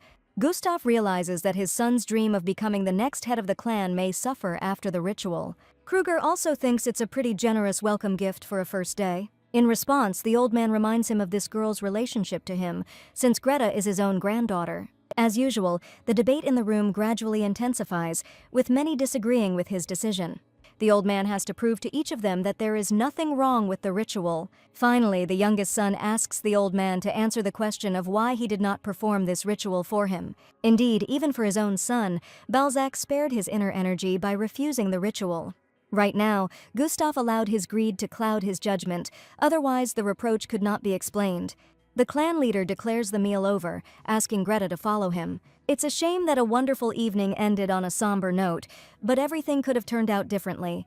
When Greta entered the room, she had no idea how deep the divisions in the family were. Perhaps her appearance brought about changes in the foundations of the Namgung clan, or perhaps they had always been there. Once outside, Balzac watches her reaction carefully for a while. If something is bothering the girl, he suggests talking about it directly. While Greta's father was busy searching, Balzac never once raised the question of his successor. His children lack inner strength, they can only weave intrigues and start quarrels. The old man does not see anyone as his successor and future head of the Namgung clan. He suddenly asks if she knows about the comparison of the Namgung clan with the sky. One day, Greta realized that the clan's warriors would rather die than give in to battle. For the sake of the glorious name of their clan, these people are ready to give their own lives. Today, Greta saw nothing in the faces of these people that resembled those she knew in her past life. The girl replies that the comparison with the sky may be due to the blue color of their eyes. This is an interesting assumption, but the truth was a little different. The thing is that Namgung cultivates the martial art of heaven. That is why warriors have blue chi energy. Sometimes there are those who stand out in a special way from all the other members of the family. Some people look at the sky at dusk as a silver light, while others look at it as black darkness. However, all these heavens merge into one at the moment of manifestation of truth.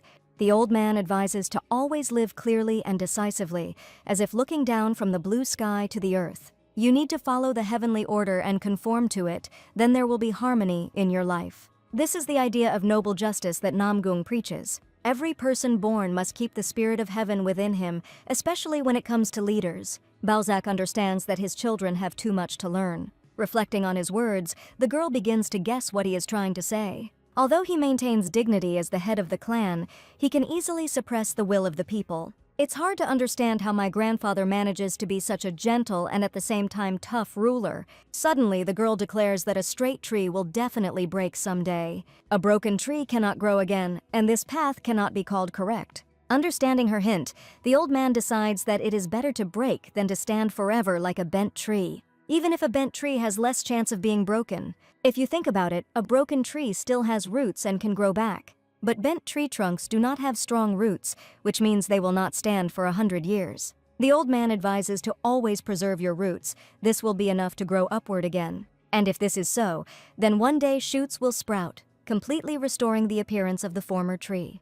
Because Greta died shortly after the Namgung clan's attack, she doesn't know much about the past. Perhaps the young shoots the old man spoke of grew and destroyed the blood cult. One thing is certain, the clan leaders will not reveal secret techniques until their death. In truth, the blood cult never managed to break the will of this strong clan leader. After a long conversation, the old man wants to know the truth, whether Greta is ready to live the same way as the Namgung leaders. If she decides, tomorrow the Council of Elders will announce her return. But if she doesn't want to, Balzac can easily hide her existence from prying eyes. Greta must remember that the elders will evaluate every word, criticize, and even slander her. The grandfather is seriously worried whether the child will be able to withstand such an ordeal. After some thought, Greta decides that a true child of Namgung has no right to act differently. She is ready to take on every arrow that is fired and that is aimed at Namgun's body.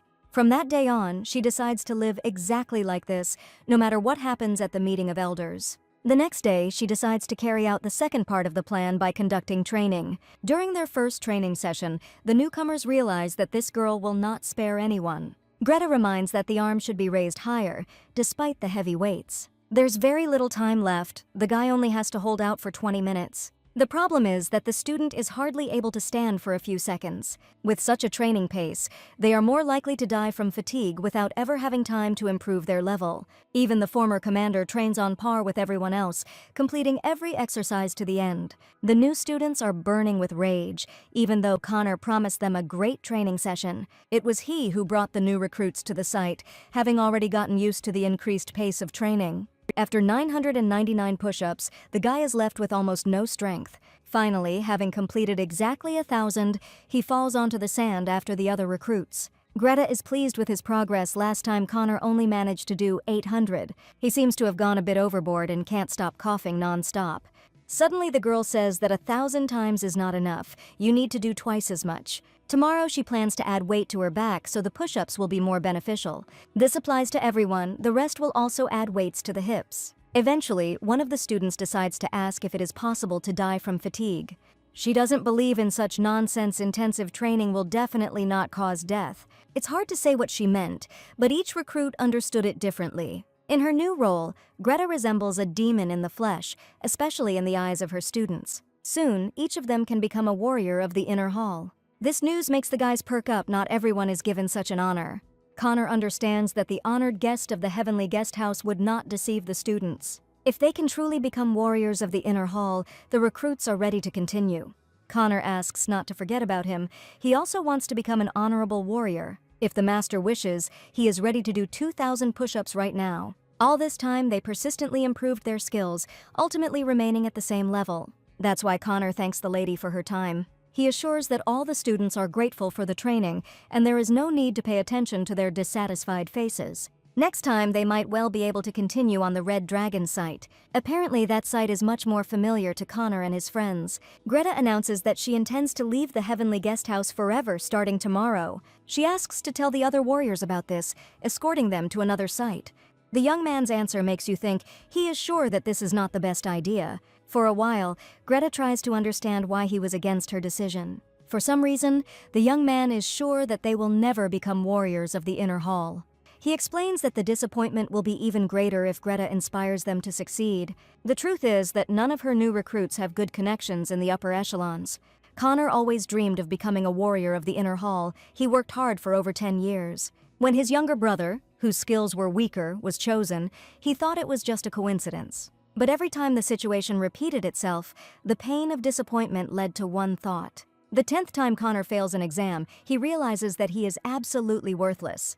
No matter how hard the young man tried, he would never become an honorable warrior without connections at the top. There is no need to try hard, because all the candidates who will pass the exam have long been determined. From the conversation, Greta understands that Connor was right in many ways, and that some students have a clear path ahead of them. Disciples who don't have money or connections don't even get a chance to become an inner hall warrior. The dominant factions do not hesitate to use any methods to promote their people. This day sheds light on many questions, but Greta decides not to back down. Connor asks not to give the guys false hope, otherwise they will quit training. Suddenly, Greta promises to change everything. While she is here, they have a chance to rise to the top. If he promises in return that he will never give up, they will overcome everything. The last phrase was a bit pompous, although he was not against going together until the bitter end. It is clear from his expression that he simply does not want to offend his mentor with his answer. To put it bluntly, it is impossible to solve such problems in one go. A series of ups and downs awaits them. But if Connor had already believed in her once, he could do it again. Greta will help him make his dream come true. The main thing is to complete all the tasks and not ask for favors. The last words sound a little scary coming from this girl. The next day, Dad again pesters her with questions about his daughter's injured hand. Greta has already answered 50 times that she is fine, but it is impossible to convince him. Tyrone has been worrying a lot lately, even though there's no reason for it. He reminds that today the elders will learn of her return, and this day should be remembered. There will be a lot of strangers there, but you shouldn't pay too much attention to them. Approaching the assembly house, the father tells us to simply go inside and greet all the guests. Her father will stand behind her and watch, so she can be sure that she is under reliable protection. It's now clear that Tyrone is simply afraid of manipulation of his daughter. It's not surprising, because once inside, Greta immediately felt tension. The atmosphere that reigned in this huge hall could certainly not be called calm and friendly. A child who has lost his memory and disappeared for 8 years is no different from anyone else for them. For the first time in a long time, Greta addresses the chief correctly, calling him her grandfather. She suddenly declares that weak love is more frightening than a debt of 1,000 gold coins. The girl is happy that the head of the Namong clan recognizes her as his granddaughter, leaving her in her native family. However, she did not want to call him grandfather, lest others would think of her as exceptional. Balzac demands that she throw nonsense out of her head. From now on, she must always call him grandfather. On this special day, he cannot even express in words how happy he is to have his granddaughter back. All the elders will be looking after Greta, so she should greet everyone who comes. It turned out that every elder was sincerely worried during her absence. Some cannot hold back their tears, realizing the difficulties the child had to go through. One by one, the elders express concern, wanting to quickly embrace the daughter of the clan. They offer help if Greta has any difficulties in taking her first steps on the path of the warrior Namong. By the way, there were also those who remember Greta well when she was still a 5-year-old child and barely spoke. She already knew Douglas, this nice big guy, escorted her to the guest house upon her arrival in Namong. Thus, the elders met with the missing girl for the first time 8 years after her disappearance.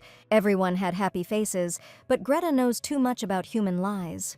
The question is whether they are truly happy about her return, or whether it was done only in the presence of the head. In the future, Greta will be able to understand who can be trusted here and who is a hidden enemy. There is no need to rush because we are talking about a person's heart and his true feelings. In any case, right now she can only meet them and see their faces. After greeting the elders, the clan leader solemnly announces the child's return to the Namong family. Since wanted posters have been sent out around the world, everyone needs to be informed about this. He asks the elders to spread the news of his granddaughter's return to all factions. They should open the barns of the main family to widely announce the good news. The enemies must understand that the Namong clan is now behind the child they so desire. Namong never makes the same mistake twice and will never forget what happened. Balzac will not forget how much grief he had to endure over the course of 8 long years. Hearing the call, all the elders unanimously respond that they will follow the leader forever. Now it is clear who exactly his granddaughter will become when the head leaves his post. Soon, Greta and her father decide to take a walk in the Heavenly Peace Pavilion. The atmosphere here is especially good when you need to calm down a bit after a hard day.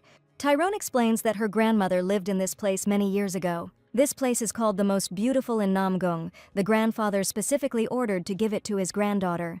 It seems he wants his little girl to see as much beauty as possible. At this moment, the servant reports the arrival of the advisor and the leader of the sword sect. If the young master wishes, the servant can let them into the garden right now. It is strange to see these two together, but the advisor has come on important state matters. Unlike him, Jacob does not need a special reason to see the young lady. The advisor reminds that it is impolite to barge into someone's home just because they want to see someone. Apparently, the old man is a little upset that Greta has started spending less time with him.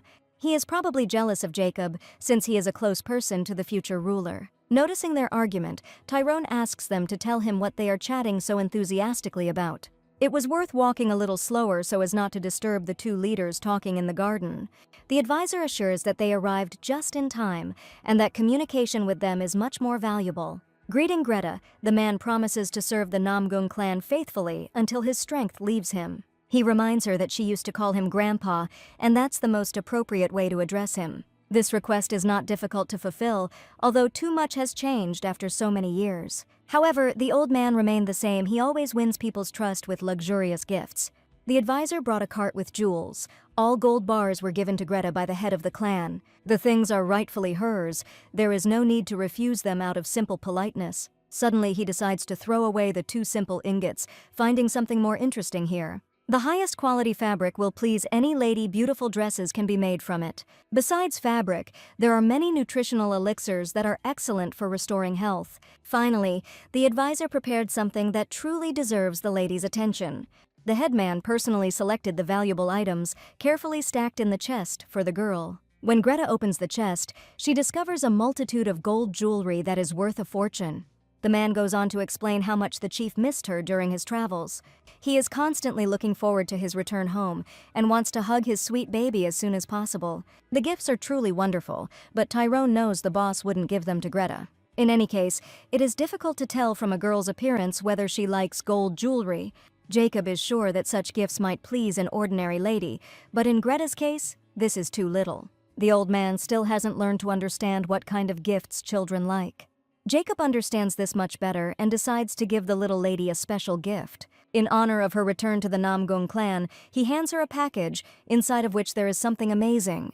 Having barely opened the package, Greta notices a gleam on the sheath of the family sword. It's hard to believe that the man would dare to make such a gift without even asking the clan leader's permission. The sword is the pride of Jacob's family and will now serve its new owner forever. Even one touch of the handle is enough to understand the energy of the weapon. It feels like it's slipping out of its sheath, offering to unsheath the blades in one motion. The glittering blade and chilling aura indicate that the strongest warriors have fought with this sword in their hands.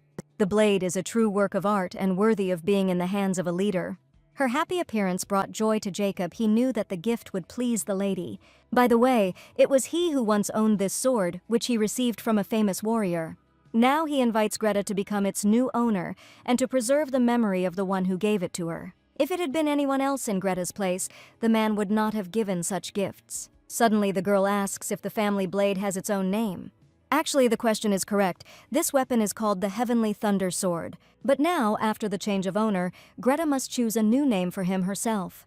Seeing how much her mood had changed, Jacob was pleased with his choice of gift for the young lady. In any case, it cannot be compared with the gilded junk that the advisor brought in the cart. Instead of admiring trinkets, Greta is much more interested in training with an excellent sword. Even after failing, the advisor is confident that the young lady's joy is more important than anything else. As for the old man, he must think about the next gift, taking into account Greta's preferences. He orders the servants to ensure that the gold bars are delivered to her chambers. Suddenly, one of the servants announces that, in addition to the gold bars, other gifts arrived a minute ago.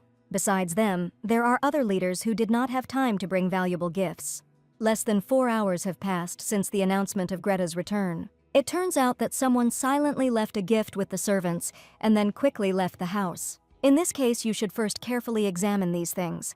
Meanwhile, Greta is truly not interested in any other gifts except the family sword.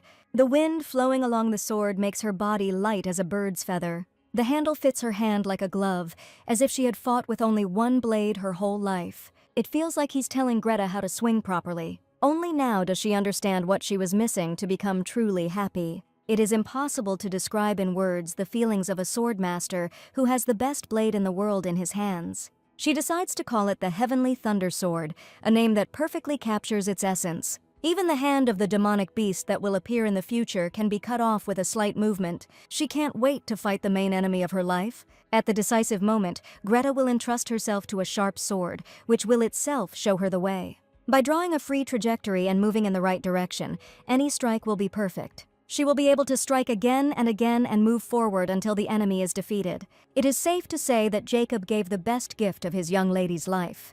He didn't lie to the advisor when he assured the old man that he didn't understand anything about gifts. Warriors should be given gifts that will be useful in a real fight. Now Greta intends to cut a wide path with her sword. Then she would be able to breach the enemy's defenses, which the Bloodlord had always been. She is obliged to destroy the predicted future and fill her life with new possibilities. At that moment, in one of the ladies' rooms, a porcelain vase falls to the floor with a crash. Its owner also loves gifts, but she wants to smash this one to pieces. She already knows that the little lady was presented not only with ingots, but also with rare treasures. The father seems to be very pleased with the return of his eldest granddaughter after 8 years of wandering. However, not everyone in this house welcomes the young lady as warmly as the clan head. The servant was very worried about the mistress's mood, but the girl really proved her relationship. Even before the day of her disappearance, Balzac loved his eldest granddaughter more than all the others. And yet he agrees with Amanda. The clan leader went too far with the gifts for the little girl. Amanda reminds that her son is a true genius, and there is no worthy rival in the entire clan. Since the young master has no suitable opponent, he trains with the elite of the inner hall. However, the woman believes that the worm still cannot become a dragon. This is exactly what needs to be proven within a year, while many families are against Greta. The first step will be the Great Tournament of Heaven. Her son must win and make a loud statement about himself. Having understood the mistress's hint, the servant assures that preparations for the tournament are proceeding flawlessly. He will make sure that her son wins, no matter who the final opponent is. Just in case, Amanda asks not to let the girl out of sight. Right now, she is capable of causing problems. After some time, the head already had the first results of examining the gifts. The item was delivered as a gift to the young lady, brought by one of the servants collecting grain. Greta hopes that the man was caught before he disappeared from sight. The servant was indeed captured, but he had no connection with the precious jewel. Moreover, this thing does not look like an ordinary gift, which is why the girl was invited into the hall. It is better to tell everything that is known. The old man asks not to be afraid to reveal the secrets of the past. Not even a day has passed since the announcement of her return, but the hidden enemies are already actively launching an attack. The blood warrior of the 12th month is about to appear. There is no longer any doubt about it. By leaving a token, someone challenged her, putting everything on the line and not fearing the loss of regalia and titles. Only a man who was used to fighting to the death could do this. One who fights until one of his opponents falls dead on the battlefield. Greta takes the abandoned token as a challenge, but she has always been good at accepting challenges. Suddenly, the girl declares that she must meet the stranger in person. Realizing that her grandfather will not allow this, Greta has to spend a long time proving her right to choose her own path. Besides, this has nothing to do with the Namong clan, so the clan leader can't help here. Balzac asks not to talk nonsense. The clan is obliged to always protect its ward. It is worth remembering that the girl recently became a recognized member of the family again and can take advantage of this. Now Greta must think only about her own safety. The elder will take care of everything else. With these words, Balzac orders that the sender be found and executed without judicial ceremony. However, he is wrong. Greta knows how strong the Bloodlord is compared to the others. Only she knows the true meaning of the token that was thrown. Her loved ones cannot be involved in this matter. At the last moment she asks to stop. Greta has a good plan. The old man had already made it clear that he would not allow her to act rashly, despite his complete trust in his granddaughter. The girl is sure that there is a way to catch the enemy without any harm, if her grandfather just believes. To begin with, it's worth at least listening. She knows perfectly well what she's talking about. The granddaughter is as stubborn as her mother. Balzac will have to give her a chance to tell everything. He decides to listen to the plan, warning that the final decision will be his. It's a pity that it's so difficult to convince the head, as if Greta's words are empty words for the grandfather. Still, the incident is worrying, and even Greta's father is unsure about the correctness of her plan. She might not be harmed, but it's not very wise to deliberately wait for an attack on herself. It's strange that with such a vulnerable soul, Tyrone is still alive. No matter what is dangerous in this world, the task must always be completed to the end. First of all, she asks her father to help her learn one important technique. Greta intends to learn the Namong cultivation method in the near future if Tyrone helps her with this. With the blood cult already in action, she can't waste any more time. It is necessary to strengthen the internal energy in advance so that the new body can master the martial art of Namong. She admits that she had been looking forward to this moment even before arriving at the clan's territory. Could Dad refuse her such an important request when Greta needed his help? Luckily, no special persuasion was required. Tyrone would train her right away. To do this, you just need to find a place where no one will disturb them. Having found a spacious room, the man begins to recite mnemonic verses, channeling his internal energy. She should remember the movements of the flow of pure energy. In the future, Greta will repeat this often.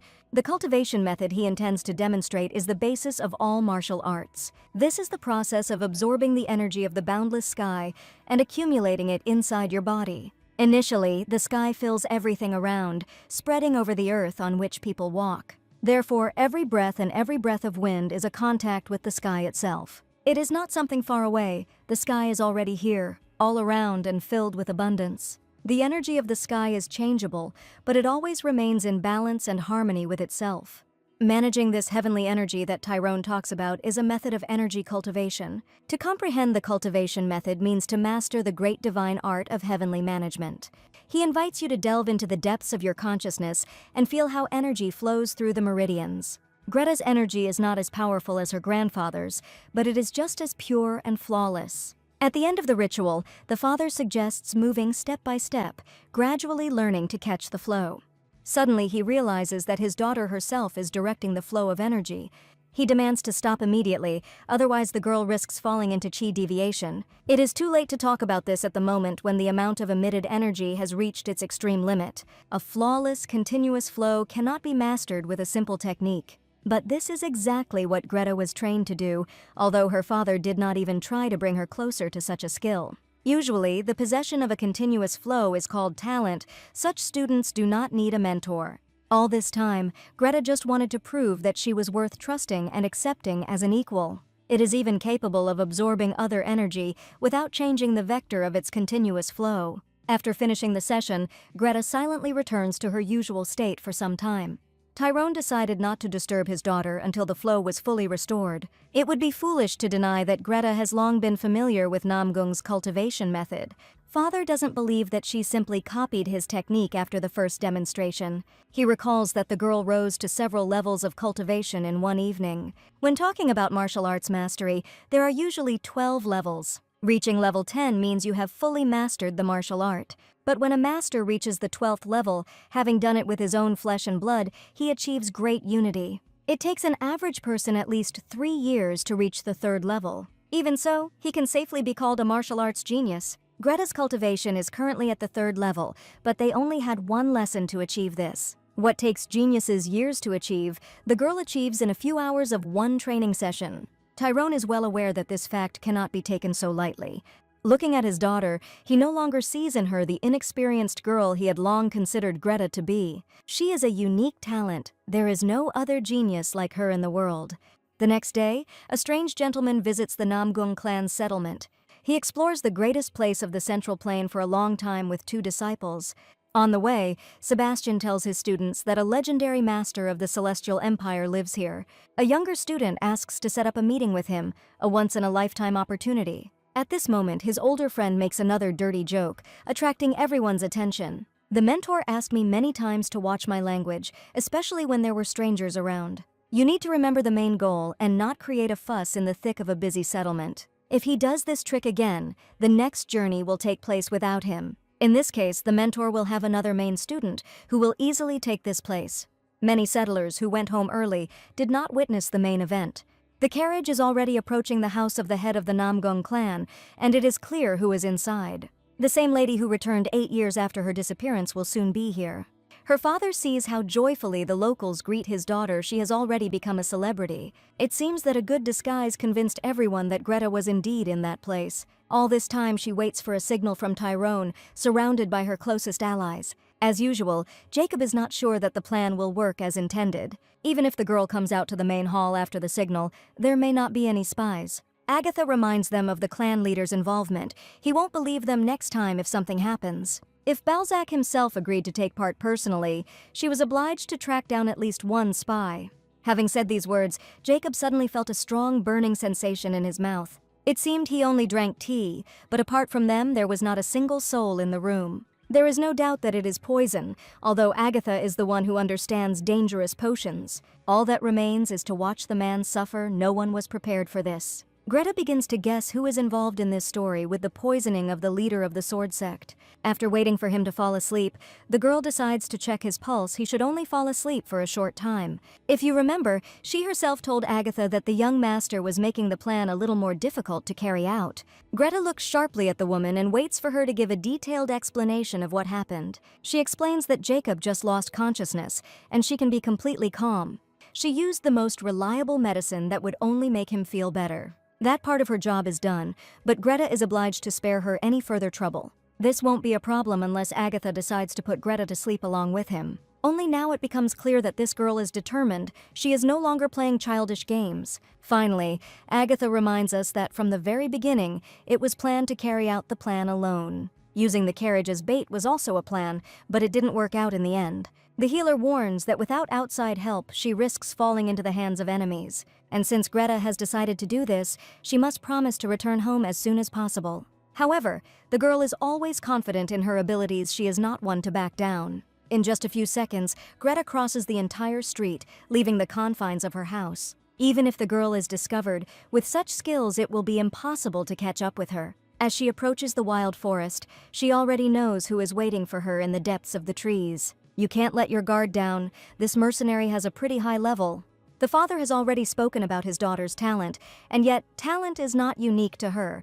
Hearing a rustling sound, she lands near the place from which the strange sounds came. Greta senses the presence of a stranger. His aura can be detected from several kilometers away. As expected, someone begins to slowly approach from the depths of the trees. It only takes one step towards the enemy, but what if he is too strong? Besides, no one promised that the opponent would strike frontally. Greta was a little late in reacting, as a mercenary's sharp dagger was thrown at her. This is the weapon that is usually wielded by the one sent after her by the Blood Lord. Only one person has mastered the flying blade, and his name is well known to Greta. She had faced him in a real fight in the past, but this time he struck first. A second later, she sees several flying blades at once. Even with her speed, it's not easy to react to a sudden attack. Of course, such a trick cannot take her life, but it makes her waste her energy. The worst thing is that the girl still can't see the point from which the mercenary's attack was carried out. The family sword, given to me by Jacob, is ready to strike down the enemy at any moment. But first, it's worth repelling every flying blade aimed in her direction. Finally, after all the failed attempts, the mercenary is forced to give himself up. He prepared well, but the outcome of this fight will only be decided in close combat. Greta demands to be seen. She will not allow herself to be defeated at long range. If he is ready to go all the way, he must accept the challenge to a fair fight. Today, Percy was able to see for himself that this girl was even more reckless than her restless father. Perhaps she knew about the surveillance from the very beginning, but was waiting for the right moment to carry out the fight. Percy is indeed quite a strong warrior, despite his young age and humble origins. He admits that he couldn't keep up with Greta even if he used his best jumping technique. When he first heard the news of the Bloodlord's betrayal, Percy was glad about it.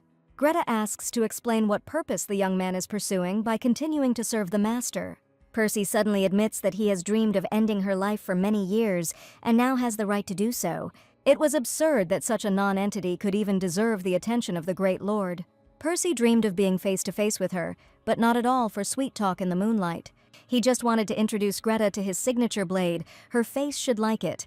Having said these words, the young man delivers a quick blow, barely missing his opponent. Luckily, her skills are sufficient enough to dodge such attacks. It must be admitted that the guy acts decisively and has a lot of combat experience, but in a fight against the strongest master, his skills will be powerless. Having withstood the first onslaught, the girl responds with an equally lightning-fast counterattack. This will dampen his ardor a little. Percy began to celebrate his victory too early. The boy is driven by jealousy towards their common mentor, but she no longer needs the Lord's attention. If he's so starved for attention, Greta can share it with the loser. Hearing this, the young man promises to do something to her that he would never dream of even in his worst nightmares. He is sure that the girl is alive only thanks to the mercy of the Blood Lord. However, he is not going to be so merciful to her. He has a better idea. No matter how hard she struggled, she would never be able to escape from this man's clutches. While Greta is under the influence of the suggestion spell, she is almost indistinguishable from a small foal. From his words, it becomes clear that Percy was well aware of her main problem from the very beginning. This faithful dog of the Overlord will never voluntarily tell how to remove the stupid spell. She warns one last time that the battle will be serious if Percy so wishes. If he intends to go all the way, Greta suggests that his opponent attack first. Frankly speaking, this young man turned out to be even more decisive and faster than she expected. He really pulled off a great attack, managing to leave quite a big wound on the neck. At first, she thought he had demonstrated all his skills, but she was a little hasty in her conclusions. He is an excellent swordsman, although Percy's primary weapon is the flying blade. In a fit of anger, he pointed the sword at her several times, but it all ended with one wound. In response, the guy promises to slightly change the technique so that the second one becomes fatal. Even if Greta starts bluffing, the guy is too confident in his inner strength. Having gathered the entire flow of dark energy in one point, Percy decides to deliver the final blow. This is exactly what her opponent was waiting for. Greta intends to completely wear him down with good defense. She should know that wounds inflicted by a sword with blood energy cannot be healed. And yet, the girl continues to simply repel attacks, not taking advantage of the opportunity to attack. After all, she risks losing consciousness from blood loss if she continues this circus. However, Percy dreams of feeling her life draining from Greta's body drop by drop.